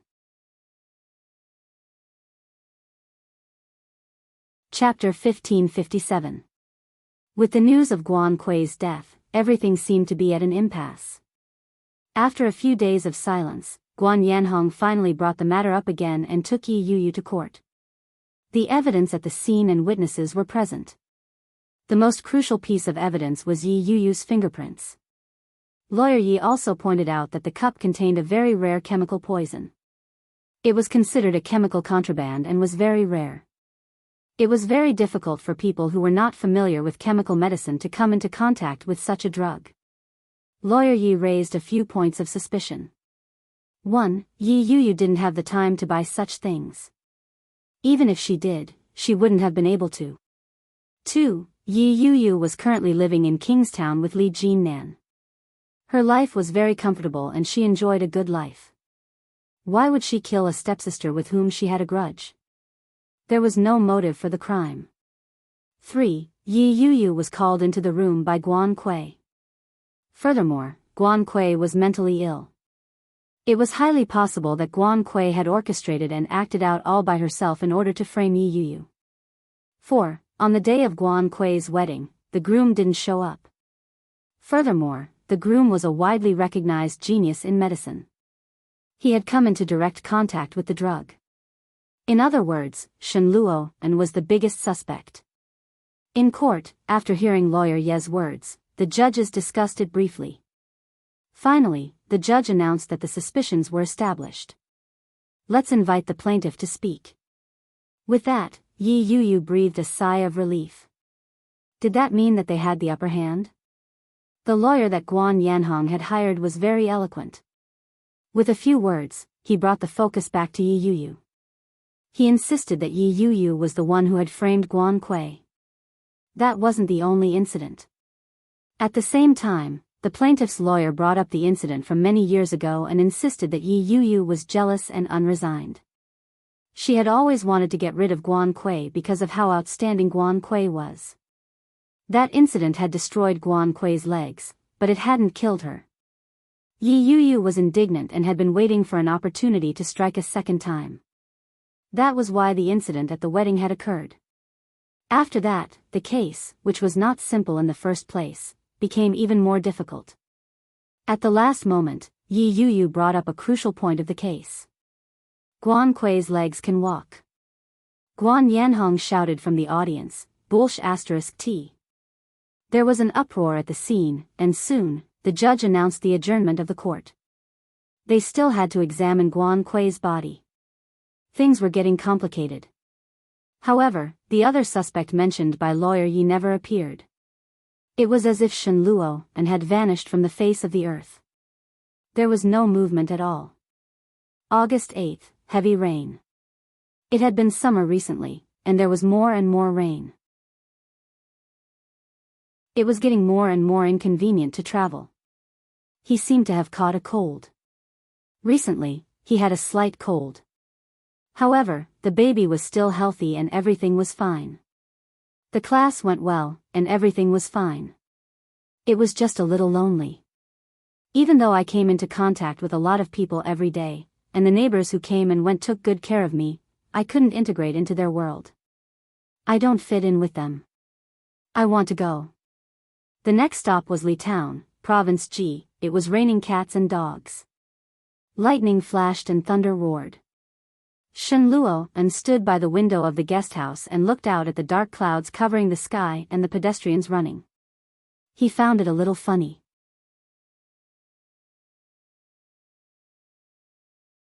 Chapter 1558. On the third day of his escape, he hadn't contacted anyone. He hadn't given his family or anyone an explanation. His phone hadn't been switched on. Even Shen Luo and despised his evasion. He put down the wine glass. The empty bottles were piled up in the corner under the bed. The pungent smell of alcohol was pungent. Shen Luo and took out his phone that had been switched off and turned it on. In less than a minute, all sorts of messages bombarded his phone. Shen Luo and had expected it. He picked up his phone and glanced at it. He saw a piece of heavy news. Dad, Kui is dead. Where are you? Shenjilia's mother, Luo, and something happened to Kui. Why aren't you back yet? How much longer are you going to hide outside? Uncle Guan, if you come back, I'll break your legs. There were all sorts of messages and WeChat messages. Shen Luo and clicked on them one by one. The more he read, the colder his heart became. Shen Luo and had originally thought that they were just joking, but it was replaced by an indescribable seriousness. Guan Kui is dead? Shen Luo and turned on his phone and called Shenjilia. Shenjilia seemed to be busy. It took him a while to answer the call. The moment he picked up, he heard Shenjilia's bombarding voice. You're finally willing to turn your phone on? Where have you been the past few days? Do you know what happened recently? Shen Luo An's expression was solemn. He felt a faint sense of relief as he asked, what happened to Kui? Was it a collective joke? Or perhaps it was just a ploy to trick him back. After all, it was such an important day. Him leaving just like that would have a significant impact on the girl. Shen Luo An's wishful thinking was quickly shattered. Shenjilia's tone was solemn as he said, Guan Kui is dead. Shen Luo An's heart sank to its lowest point. Yi Yuyu poisoned her. After she drank it, she was sent to the emergency room, but she didn't make it. She died in the hospital. Shenjilia took a deep breath and said, Brother, if you wanted to marry her, why did you agree to marry her? Guan Kui was still so young. How could you bear to lose such a precious life because of you? Shenjilia continued, you've let Yi Yu down. You've let Sister Manting down. Now, even Guan Kui has died because of you. Doesn't your conscience feel uneasy? Shenjilia was speechless. Jilia. You must be joking, right? How could Kei possibly die? Shen Luo asked, feeling very down. Furthermore, it was Yi Yu. Although Yi Yu has a history with Guan Kui, she would never do something like that. Jilia, it can't be Yi Yu. She's not that kind of person. Shen Luo said with certainty, there must be some misunderstanding or something went wrong somewhere.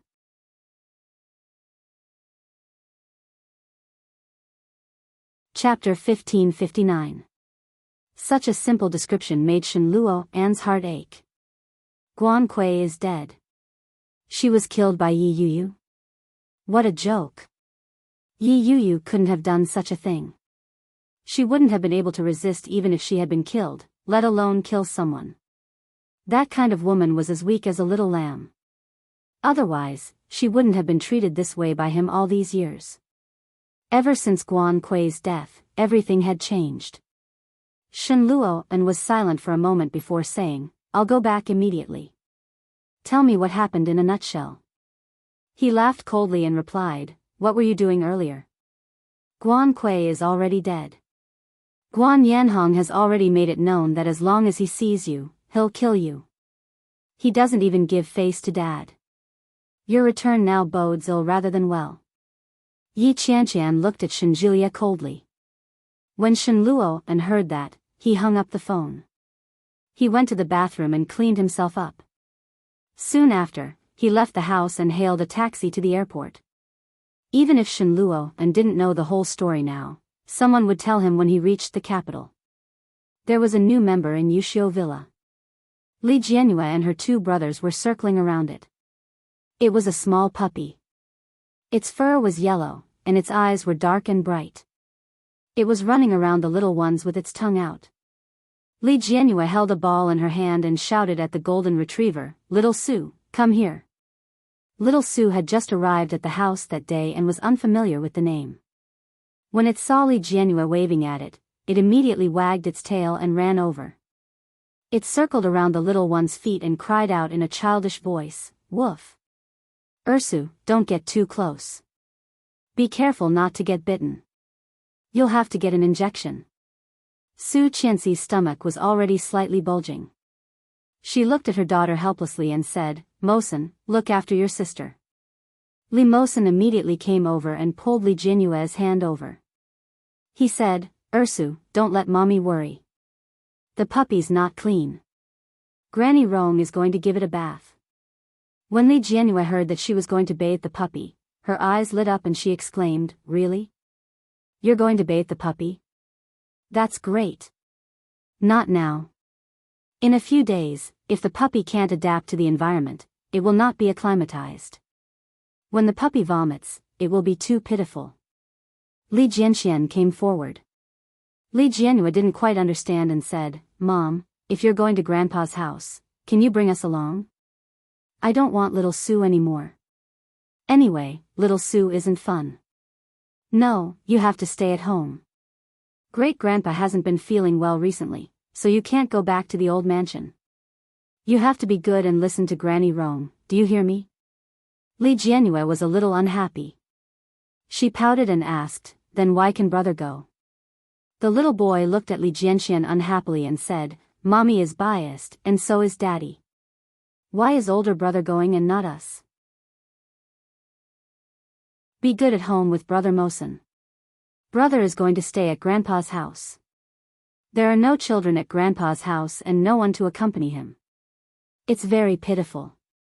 Su Qianxi touched Li Jianyue's head. I'll bring you delicious food when I come back.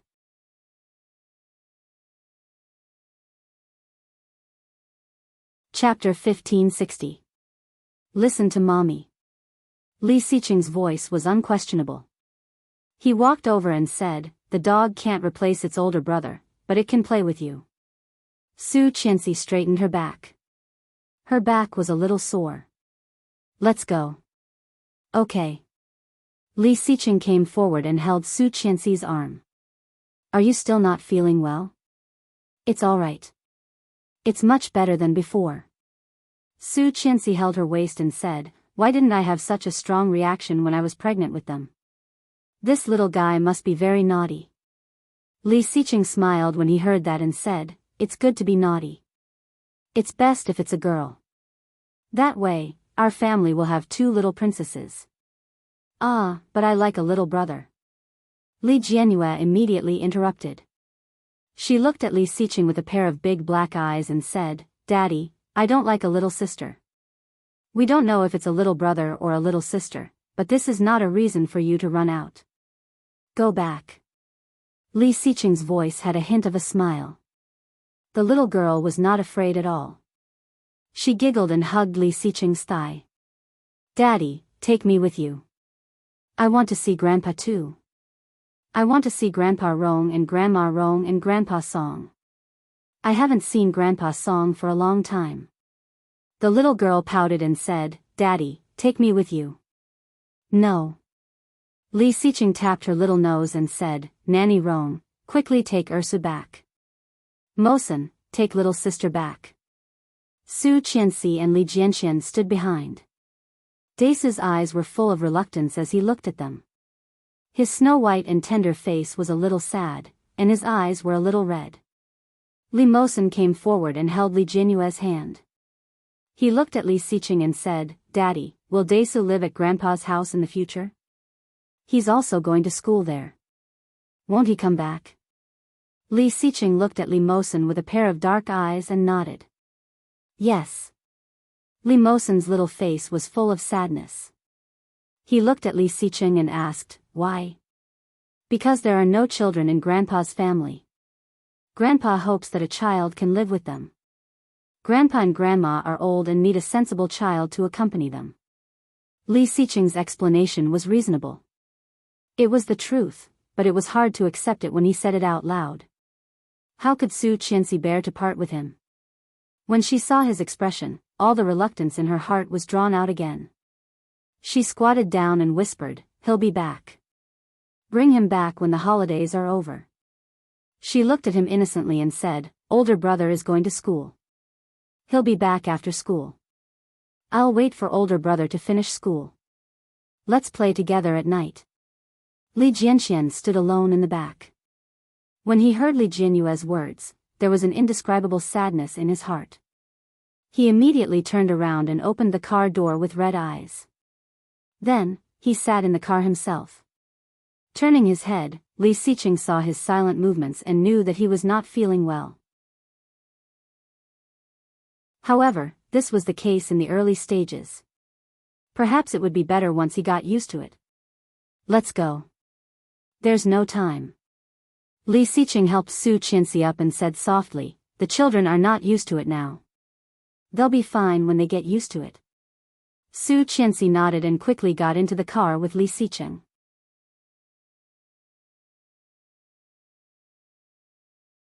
Chapter 1561. Don't cry. Li Xiqing sat in the front passenger seat. His voice was a little serious. You are a boy. What did I teach you? Li Jianxian stopped crying and turned his head to look out the window. Be strong. What is the purpose of us going to Grandpa's house this time? To accompany Grandpa. Li Jianxian lowered his head. His voice was a little timid, but he quickly said, but I don't want to go. Objection overruled. Li Xiqing looked out the window and said, we will accompany you. After you are familiar with the environment, we will leave. Su Qianxi hugged her son and said, don't be afraid. There are many fun things at Grandpa's house. Grandpa has already prepared a room for you at home. All the toys you want are there. There are also many children in the courtyard. You will be very happy. Not happy, not happy, Li Jianxian didn't speak. He looked out the window and bit his lip as tears slipped down. His 5-year-old, someone else's 5-year-old, when they arrived at the capital, it was already evening. After sending Li Jianxian to the Rong residence, Rong Haiyue and Rong Xian were very happy. They came forward with smiles on their faces and welcomed their little grandson in. When Li Jianxian saw Rong Haiyue and Rong Xian, he nodded politely and said, "Hello, Grandpa." "Hello, Grandma." Rong Xian and Rong Haiyue both smiled and said, "Hello, Desu. Come in. Grandpa and Grandma have prepared a room for you. Your grandmother personally decorated it for you. Come in and take a look." Li Jianxian smiled, but it didn't reach his eyes. He followed the old couple in. Su Qianxi and Li Siqing had mainly sent the child to accompany the old couple. At the same time, they wanted to see how Yi Yuyu and Li Jinan were doing. He directly left the child here, and after informing them, he turned around and left. Li Jianxian looked at them, and the uneasiness in his heart grew. Looking at their backs, he called out, "Dad, Mom." The smiles on Rong Haiyue and Rong Xian's faces froze. Seeing Li Jianxian pretending to be strong despite being a little scared, they felt a little sorry for him. Compared to other 5-year-old children, Li Jianxian was much stronger. When Su Qianxi heard Li Jianxian's voice, she couldn't bear to see it happen. Her initial worry for Yi Yuyu dissipated. She glanced at Li Siqing and said, "Hubby, go ahead. I'll stay here with the child. You can tell me what's going on when you come back." "Yes." Li Siqing nodded his head and turned around to rub Li Jianxian's head gently. "Be a good boy. If you need anything, you can look for Grandpa and Grandma. They'll do everything for you." "Dad." Li Jianxian looked at him with a pair of eyes that were identical to his own and asked, "Will you still bring me back to Kingstown?" Li Siqing pursed his lips. There was not much of a smile on his face. The hand that was rubbing his head paused slightly. Then, he pinched his cheek and said, "Are you afraid that Dad doesn't want you anymore?" Li Jianxian curled his lips, lowered his head, and did not speak. Seeing this, Li Siqing knew that he must have guessed correctly. He said, "You're young, but you think a lot." Feeling helpless, he said, "Every one of my children will be an elite in the future. I will not lose any of them."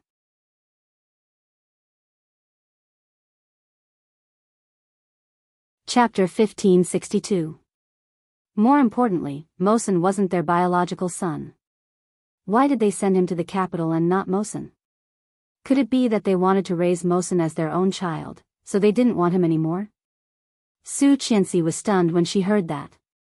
She had never imagined that Mosen, at such a young age, would have such thoughts in his mind. Li Siqing hadn't expected that either.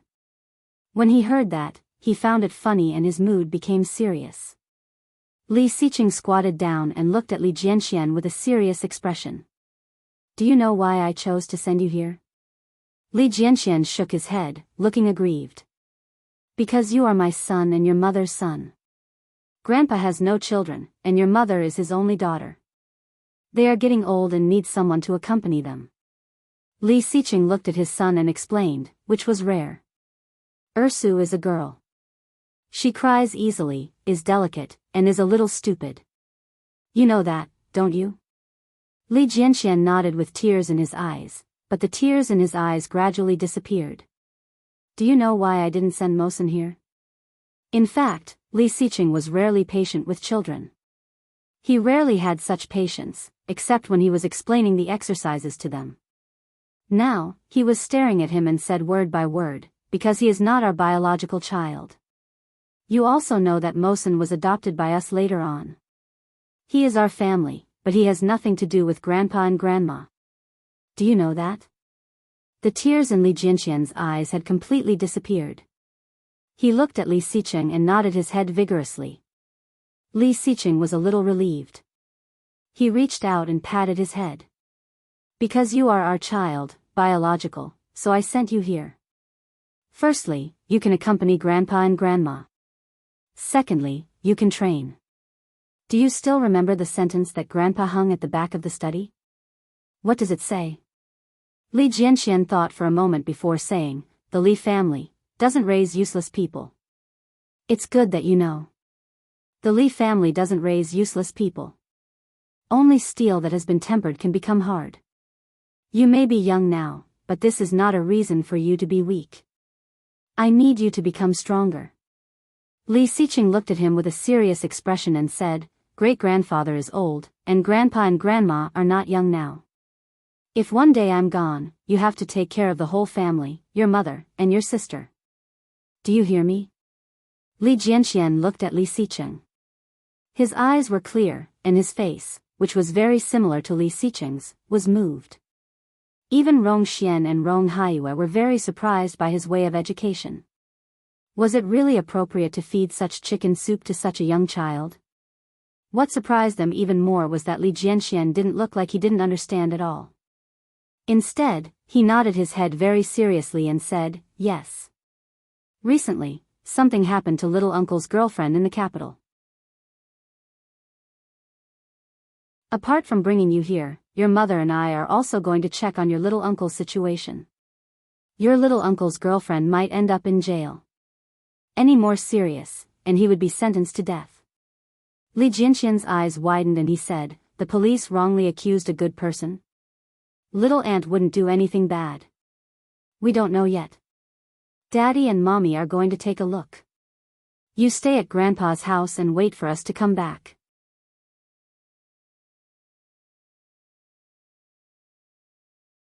Chapter 1563. At the Li family's old mansion. Li Jianhua chased little Su all over the house. The puppy had just arrived in a new environment and seemed to be very uncomfortable. When it saw Li Jianhua, it immediately ran away. As it ran, the little guy gradually lost interest because it couldn't catch up with the guy. Disinterestedly, it sat on the sofa and began to pick up the remote control to watch a cartoon. Li Mosen was reading a book at the side and saw all of Li Jianhua's movements. When he saw that she had sat down, he finally heaved a sigh of relief and said, Are you tired from running? Unexpectedly, Li Jianhua threw the remote control directly and said unhappily, Brother Mosen, why isn't my brother back yet? Brother Mosen, my brother. These two forms of address both sounded like brother. Perhaps Ursu was still young, so she didn't realize the difference between these words. But in Li Mosen's heart, it was not very comfortable. He looked at Li Jianhua and said, Desu went to the capital and won't be back for a while. But didn't he say he was going to the capital to study? It's already night now. Why isn't he back yet? Li Jianhua was very unhappy. She looked at Li Mosen and said, Why is Brother Mosen 1 year older than me and doesn't have to go to school in the capital? Because he went to live at Grandpa and Grandma's house. If he wants to go to school there, he can only come home during the holidays. Then, he hasn't had the holidays yet? Not yet. How long will it take? Maybe a few more days. How many days? More than 10 days. That's more than 10 days? Li Jianhua leaned closer and looked at Li Mosen. Her mouth was pouting. I won't be able to see my brother for more than 10 days? Li Mosen's words stopped in his mouth. For a moment, he didn't know what to say. When Li Jianhua saw that he didn't speak, she knew that he admitted it. She opened her mouth and burst into tears. The crying was especially loud in the living room of the old mansion. When Qin Shuhua heard the little girl crying, she immediately ran out. When she saw the little girl sitting on the sofa and crying, her heart ached. She came forward and carried the little princess over. Grandma, why are you crying? Don't cry, don't cry. Li Jianhua hugged Qin Shuhua's hand and cried at her grandmother. Grandma, why isn't brother back yet?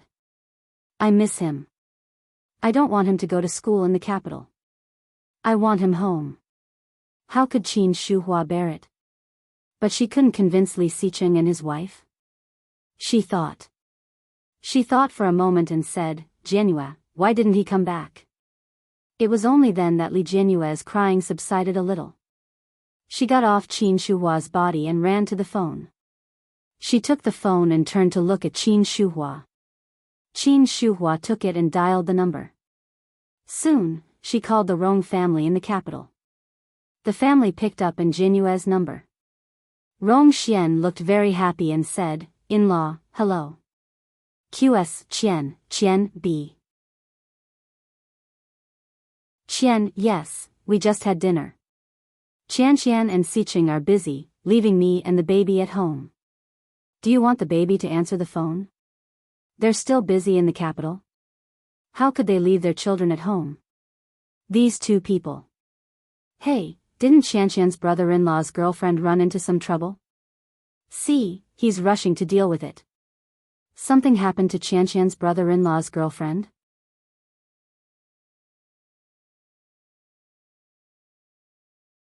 Chapter 1564.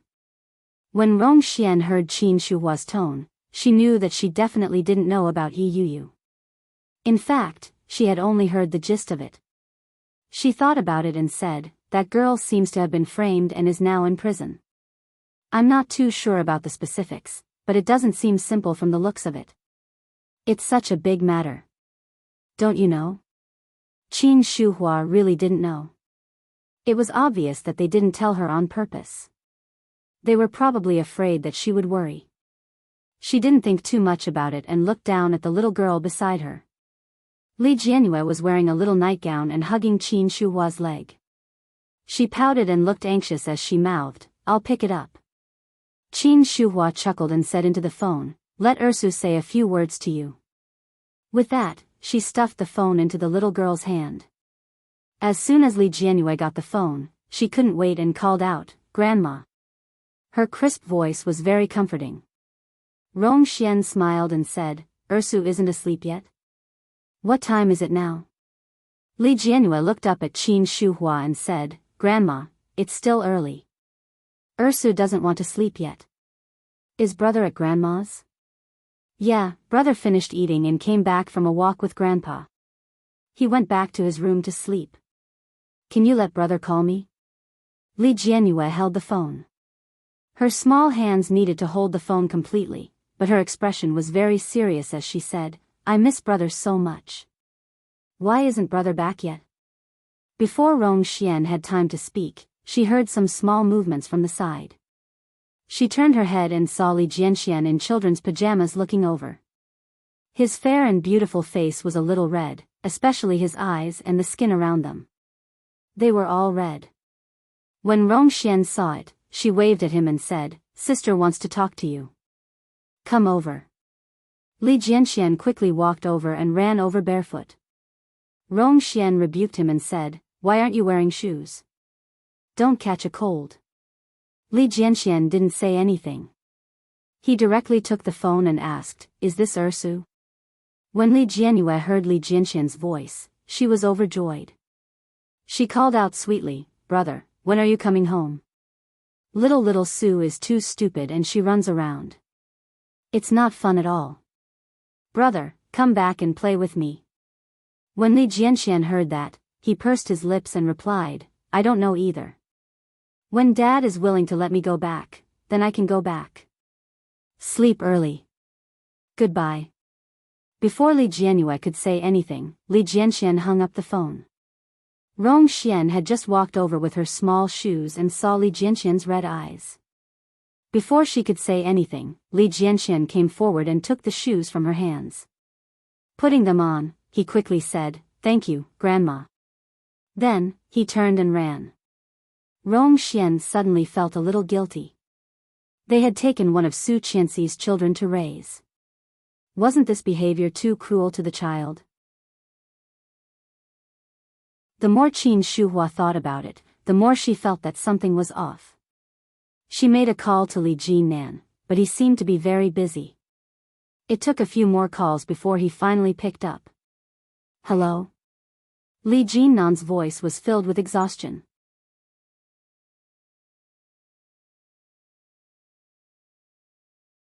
Chapter 1565. Li Jinan's heart skipped a beat. He straightened up and asked, "How did you know?" Qin Shuhua's heart skipped a beat when she heard that. She asked anxiously, "What happened? How did she end up in jail all of a sudden? What's going on?" Li Jinan rubbed his temples. His head was throbbing with pain. He frowned and said, "It's a long story." "How did you know? Didn't Daisu get sent to the capital by Qianqian and your second brother today?" "I just called him and heard from Qianqian's mother." Qin Shuhua had a feeling that things were not as simple as they seemed. Why would she be framed and sent to prison all of a sudden? This girl looks gentle and quiet. Could she be the kind of person who is difficult to deal with in private? For example, she might be involved in the underworld or engage in shady dealings in private. That was scary to think about. Mom, don't overthink things. It's not a big deal.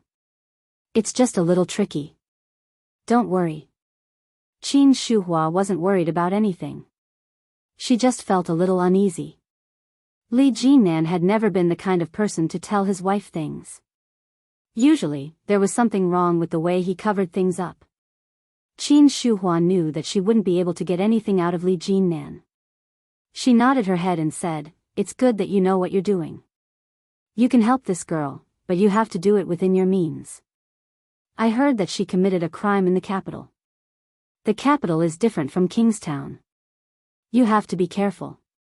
Li Jinnan held the phone in his hand. At the same time, a figure suddenly appeared in front of him. It was familiar and eye-catching. Just looking at the person made the negative emotions that Li Jinnan had been suppressing for a long time resurface. He said into the phone, "Yeah, got it, Mom. I'm hanging up." After hanging up, Li Jinnan held the phone in his hand. He looked at Shen Luo and slowly walked forward. Shen Luo didn't look in a good state of mind. The dark circles under his eyes were obvious. He looked haggard. Shen Luo walked closer and closer to Li Jinnan. As the distance between the two of them closed, the anger in Li Jinnan's stomach grew. Looking at Shen Luo, Li Jinnan strode forward.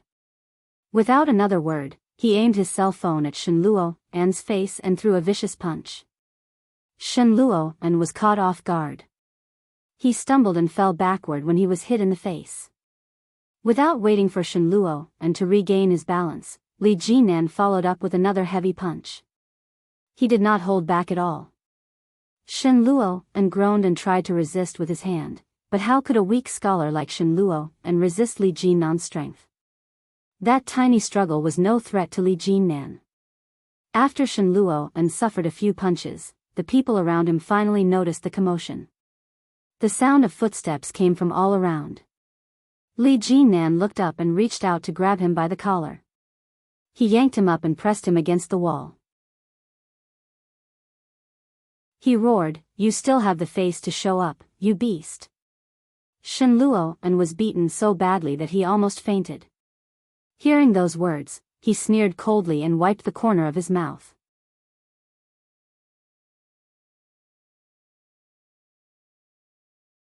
Chapter 1566. When he heard that, Li Jinnan paused in his actions. He glared at Shen Luo like a lion on the edge of a rage that could swallow him up at any moment. Shen Luo chuckled at his rage. He asked, "Do you hate me that much?" "Tch." Li Jinnan laughed coldly. His expression was devoid of warmth as he said, "You don't have the right." Shen Luo wasn't angry.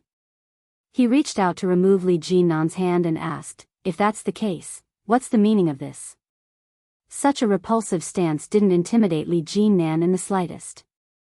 He remained motionless. A pair of deep, dark eyes stared at him. He narrowed them and asked, "What did you mean by turning yourself in earlier?" Shen Luo pulled his hand down even more forcefully and replied, "Don't you understand? Turning myself in?" Li Jinnan's gaze was sharp as he stared at him. "You killed Guan Kui, didn't you?" "No." Shen Luo put his hand down. He looked down at Li Jinnan's hand and said, "Can't you speak properly? You're making me very afraid." Li Jinnan released his hand. Shen Luo straightened his clothes and said, "Guan Kui's death has nothing to do with me. But, I know that Yi Yuyu couldn't have killed her." "Of course I know that. Given Yi Yuyu's temperament, it would be fine as long as she wasn't killed by others. Why would she harm others? What a joke. So, there's a high possibility that it was all an act. Guan Kui didn't die at all."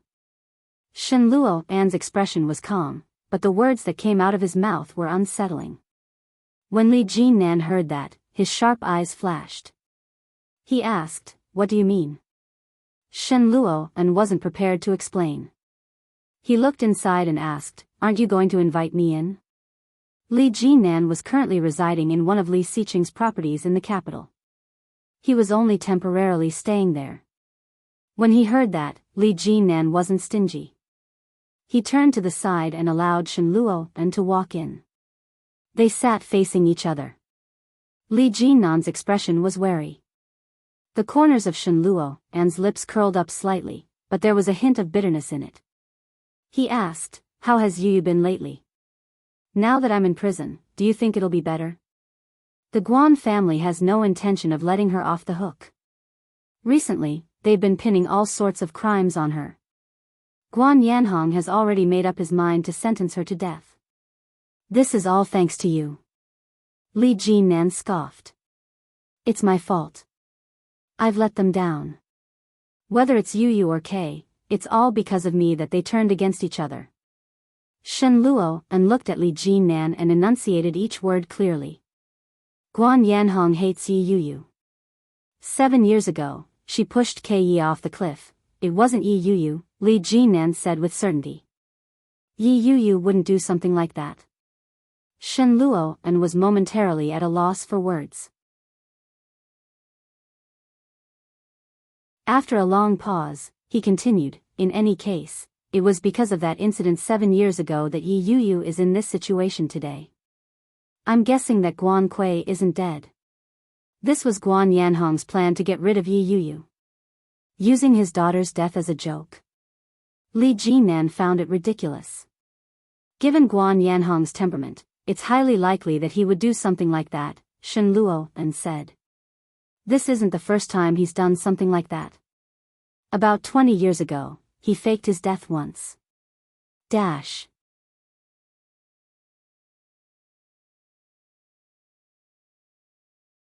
Chapter 1567. Shen Luo and's words made Li Jinnan frown. What do you mean? Back then, he and Guan Kui's mother were difficult to get along with. During an argument, he drove off in a fit of anger. In the end, he got into a car accident, and his car exploded. Just when everyone thought he was dead, Guan Kui's mother committed suicide. In the end, on the night of her mother's death, he returned. When Li Jinnan heard the story, he found it incredulous.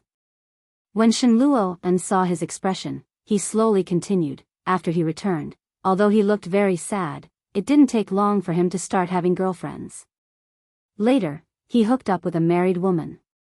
After that woman got a divorce, the two of them got married. That woman was Yi Yu's mother, Yi Tian. Li Jinnan had heard a little about Yi Tian's family. He nodded his head and wasn't surprised. He didn't give any response to the incident back then, but many people were wondering if it was a self-directed act to force his wife to her death. Shen Luo and's voice was slow. He paused for a moment before continuing, but there's no evidence. Do you have water to drink? Li Jinnan glared at him angrily at his sudden pause. He stood up and went to the kitchen to get a bottle of mineral water. He tossed it to him and asked, "So, you suspect that Guan Kui isn't dead and that she's only trying to frame Yi Yu?" "Yes." "Then, what about the surrender you mentioned earlier?" "This entire incident happened because of me," Shen Luo and said. "Now that Yi Yu and Guan Kui are in this state, I cannot be pardoned." Shen Luo and looked at Li Jinnan. "I've let her down. I'll help you with this matter. As long as we can find evidence to prove that Guan Kui is still alive, there will be a turn for the better." "But, Guan Kui's funeral is in a few days," Li Jinnan said. "His body will be cremated this afternoon. All the evidence points to Yi Yu, and you're saying this to me?" Li Jinnan found it laughable. At the same time, he felt a deep sense of helplessness. Guan Yanhong isn't someone to be trifled with. If you want to deal with him, you'll have to do it quickly. Otherwise, I have plenty of ways to make things difficult for you in the future. Shen Luo and chuckled when he heard that. It won't be easy. If Yu is sentenced to death, I won't have an easy time even without you. Don't worry.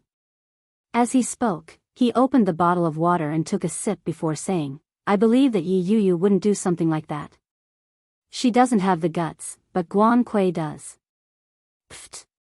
What do you believe? You didn't even believe what happened back then, and you believe this? Are you a spy sent by Guan Yanhong? What happened back then? I actually believed in Yuyu because I knew that it was impossible for Yuyu to do something like that. But back then, I was young and didn't have the ability to judge for myself. Everyone was blaming her.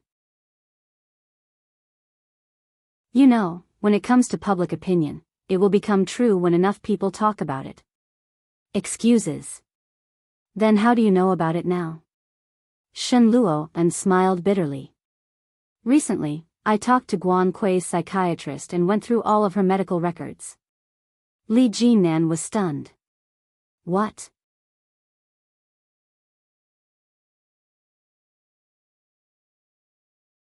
Chapter 1568. She wanted to kill Yi Yuyu. She wanted to be with me. Even after so many years of treatment, this obsession didn't change at all. However, when she found out that my relationship with Yi Yuyu wasn't harmonious, her mental state improved a lot. She requested to be transferred to my younger brother's hospital, all so that she could be with me. Shen Luo and looked at Li Jinnan with a sinister expression. With a faint smile, he said, thanks to you, Yi Yuyu and I got divorced. When Li Jinnan saw the expression on his face, he raised his eyebrows and leaned back in his chair. Didn't you want a divorce for a long time? I merely helped you. Shouldn't you be grateful to me? That's right. Shen Luo and seemed to sigh and chuckled. His expression was bitter. He had wanted a divorce for a long time, but he couldn't bring himself to do it. To Yi Yuyu, a divorce was the greatest form of revenge she could take. In the past, Shen Luo and had never thought that divorce could be a form of relief for Yi Yuyu. Every decision he made and every word he said, he thought that it would be a great pain for Yi Yuyu.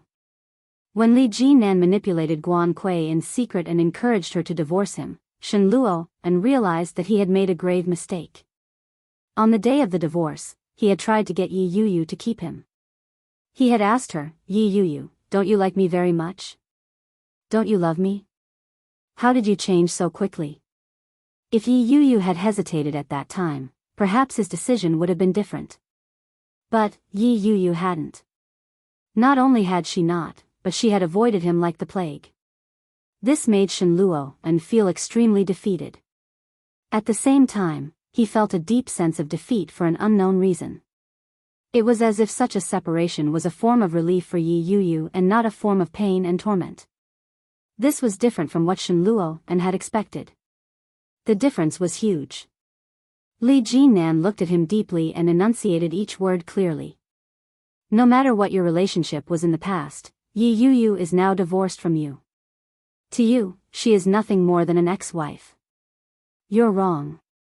To me, Yuyu is not only my ex-wife, but also my childhood sweetheart, my first love. I've let her down. You're the one who let her down, Li Jinnan said. If it weren't for the lousy suitors you attracted, Yuyu wouldn't have ended up like this. His words weren't polite at all. Scum like you should go to hell. I will, but now is not the time for me to go to hell.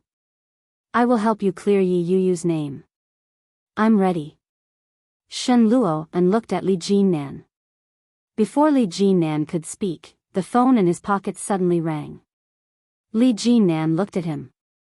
His gaze was deep as he said, I hope you're right. Really? Then, she picked up the phone and saw the name on it, Lawyer Yi. Mr. Li, something happened to Miss Yi. I need you to come over.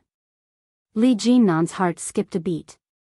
He immediately became alert and asked, what's going on? Miss Yi fainted today and was just sent to the hospital. According to the female police officer's reaction, Miss Yi might be pregnant.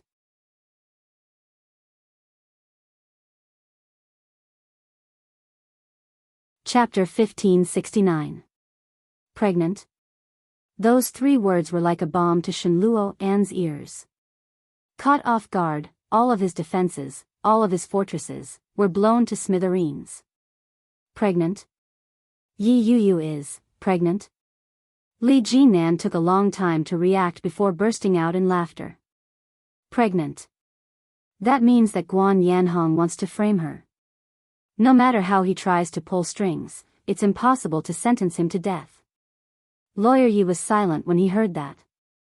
Shouldn't most men's first reaction be, I'm pregnant. I'm going to be a father? Why is it different when it comes to Li Jinan? The first thing that comes to mind isn't the child, but the mother of the child doesn't have to die. Lawyer Yi paused for a moment before replying, from a legal perspective, that's true. Yeah.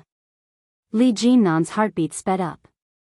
He was overwhelmed with excitement, but his rationality kept his emotions under control. You have to take good care of her. It doesn't matter how you pull strings. You have to keep an eye on her. I'm afraid Guan Yanhong won't let this go easily. Don't worry, Mr. Li, leave it to me. There won't be a problem. Lawyer Yi already had a comprehensive plan. I'll need your cooperation. Yeah, I know what I'm doing. The smile on Li Jinnan's face faded. His eyes were as cold as ice. No matter what, she's my woman and my child. I won't let them stay in jail for long. My woman, my child.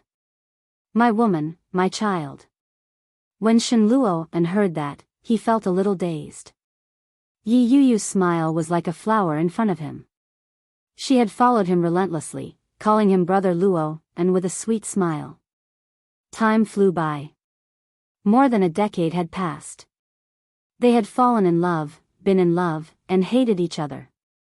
From marriage to divorce, every step and every day was vivid in his mind. Even though they were divorced, Shen Luo still didn't feel that there was much distance between them. Now that he could personally feel Li Jinnan's joy, he felt as if he had just woken up from a dream. She was different after all. The little girl who had followed him all those years ago and called him Brother Luo, was no longer the same. She had become someone else's woman. It was he, Shen Luo, who had pushed her away. At this point, Shen Luo's heart was filled with mixed feelings. The joys, sorrows, bitterness, and spiciness all fused together in his chest in an uncontrollable manner. Li Jinan hung up the phone and turned around to see Shen Luo's expression. She narrowed her eyes slightly, but before she could say anything, she heard Shen Luo say with a bitter laugh, "Congratulations." The joy that Li Jinan had suppressed once again surged out of control. The corners of his lips curled up in a proud smile. He nodded his head slightly and said, "Thank you." Shen Luo stood up and said, "I'm leaving now. Call me if there's any progress." Li Jinan didn't say anything. He stood up and walked him out the door. As for Shen Luo, he glanced at him and chuckled. Yu is a good girl. I hope you'll treat her well. Don't worry. I'm not a scumbag. Li Jinan smiled. Have a safe trip. Shen Luo chuckled and looked ahead. A gust of wind blew gently, lifting up his hair and entering his eyes.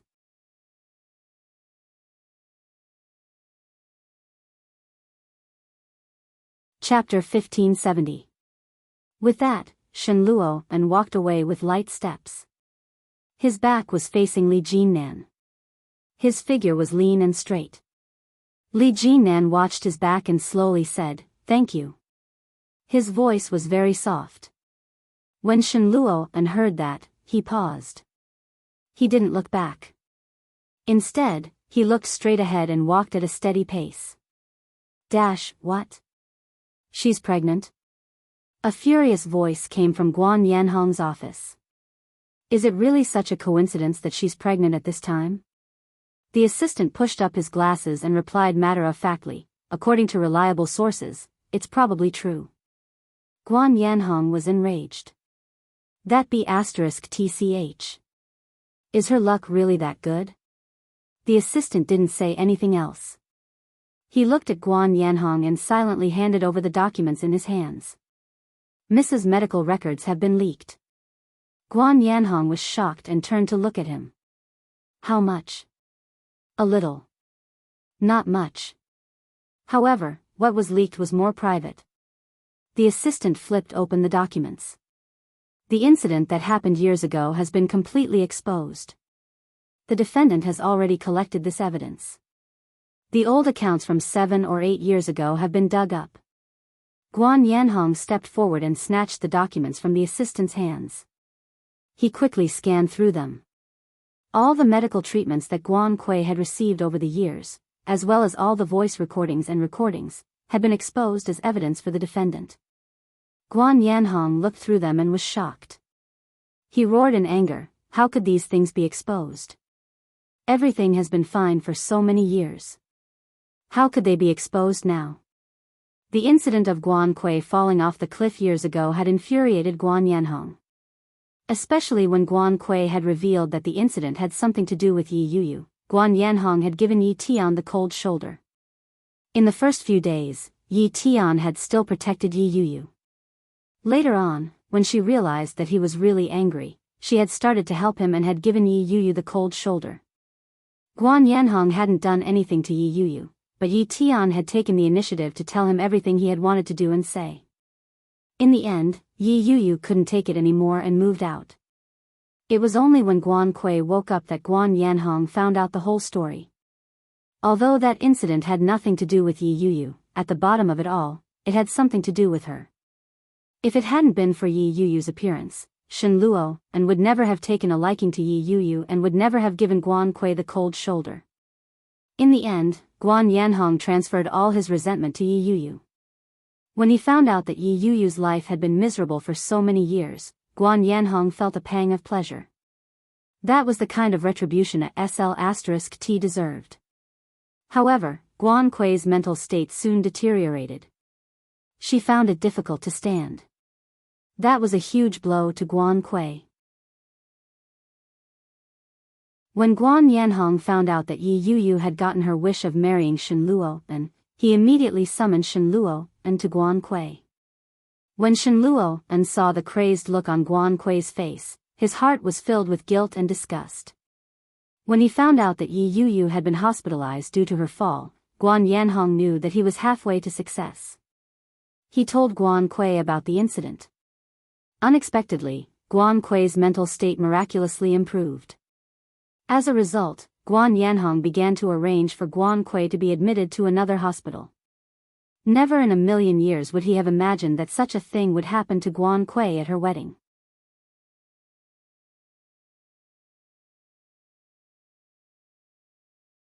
Chapter 1571.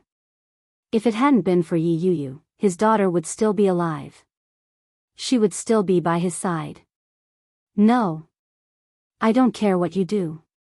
I'm going to kill Yi Yuyu. Isn't she pregnant?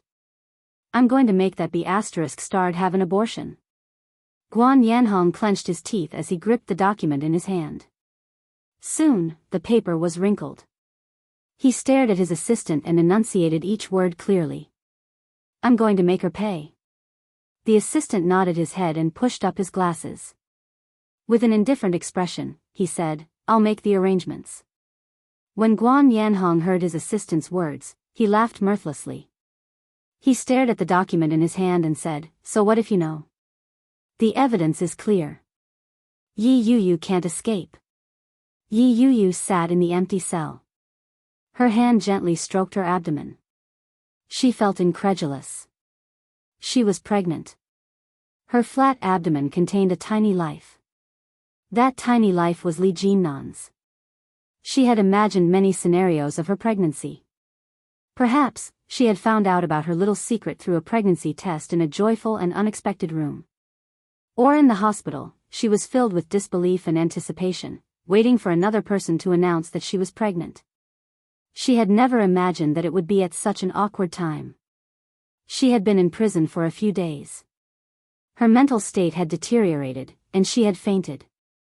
When she woke up, she had been told that she was pregnant. Yi Yuyu would never forget that magical moment for the rest of her life.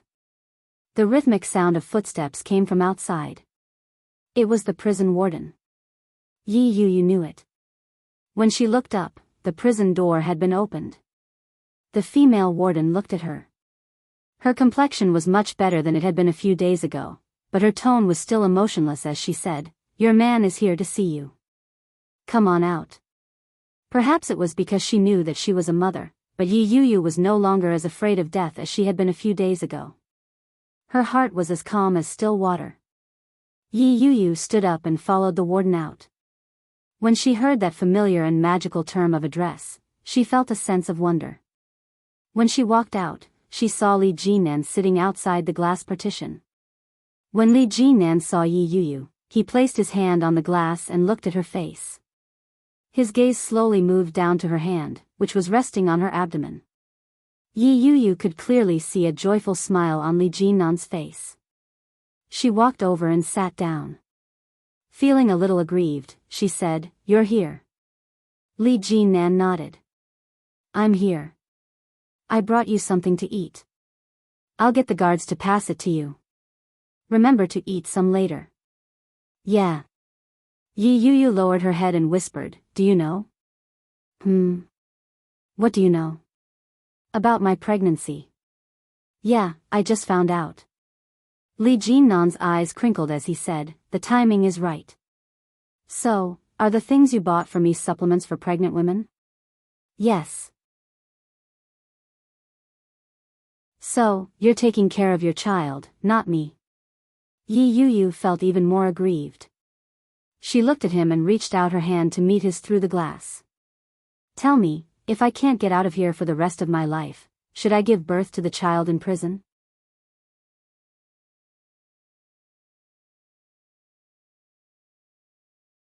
Chapter 1572. Dignified. Yi Yu repeated the words. "What do you mean by dignified?" "We're pregnant before marriage, and given my current situation, I'll get you out," Li Jinan said. "When the time comes, we'll get married. When you're out, I'll start making arrangements. I won't let you give birth to a child without a title. My wife and my child must receive everyone's blessings. Yi Yu, I'll marry you." He gazed at Yi Yu with a serious expression. Yi Yu's heart raced. She was surrounded by darkness. In the dry and emotionless prison cell, it was as if it was suddenly filled with radiance. It was all because of the man in front of her. Yi Yu's heart raced. She looked at him and asked, "Are you sure you can do it?" "Yes." Li Jinnan's voice was calm as he looked at her hand. His eyes were filled with regret and loneliness. "I really want to hug you and touch our child. Even if it's just your hand, I'd be happy." Yi Yu felt the same way. This layer of glass separated them from each other. They were so close, but they couldn't touch each other. This feeling of distance was unbearable. Yi Yu looked at Li Jinan and pursed her lips. She asked, "What about your mother after I get out? You even have her grandchild." "She won't reject it," Li Jinan said. "What if?" "There's no what if. Even if she doesn't accept it, my grandfather won't sit idly by." Li Jinnan's eyes shone like stars as he slowly said, "I'll get you out. Don't be afraid. It won't be long." "I'm not afraid." Yi Yu's face heated up. "I believe you, but I'm afraid that when I get out, the child will grow up. What if I can't fit into the wedding gown?" Yi Yu's voice grew softer. As she spoke, she looked at him and asked in a small voice, "Am I thinking too much?" "No. That's a problem," Li Jinan said. His brows furrowed in thought. "In that case, I'll have to get you out as soon as possible.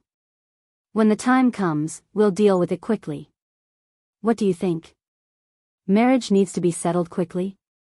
Yi Yu was a little taken aback. A wedding should be a little more exquisite. Not only did it have to be exquisite, it had to be romantic and sensational. Could it be that Li Jinan wants us to just get a marriage certificate and be done with it? Just like when she was with Shen Luoan. At that thought, she instinctively rubbed her belly and said, "I'm carrying your child in my belly. You can't just brush me off." Li Jinan couldn't help but laugh. "Why would I?" He reached out and placed his hand on hers. In a serious tone, he said, when I said to end this quickly, I was referring to the matter regarding Guan Kui. Today, Shen Luo-en came looking for me. Shen Luo-en, these three words seemed to have been separated from him for several centuries. When Yi Yu heard that, she felt a little dazed. After a moment of silence, she asked, why was he looking for you? He told me that Guan Kui might not be dead yet. Yi Yu was stunned. She looked at him in disbelief. Li Jinnan looked at her with a serious expression. It's not impossible. You know what kind of person Guan Kui is. Do you think it's possible? You're tuning in to the Biyao's Wuxia Chronicles YouTube channel. Don't forget to subscribe and join us on this journey to catch the most captivating stories.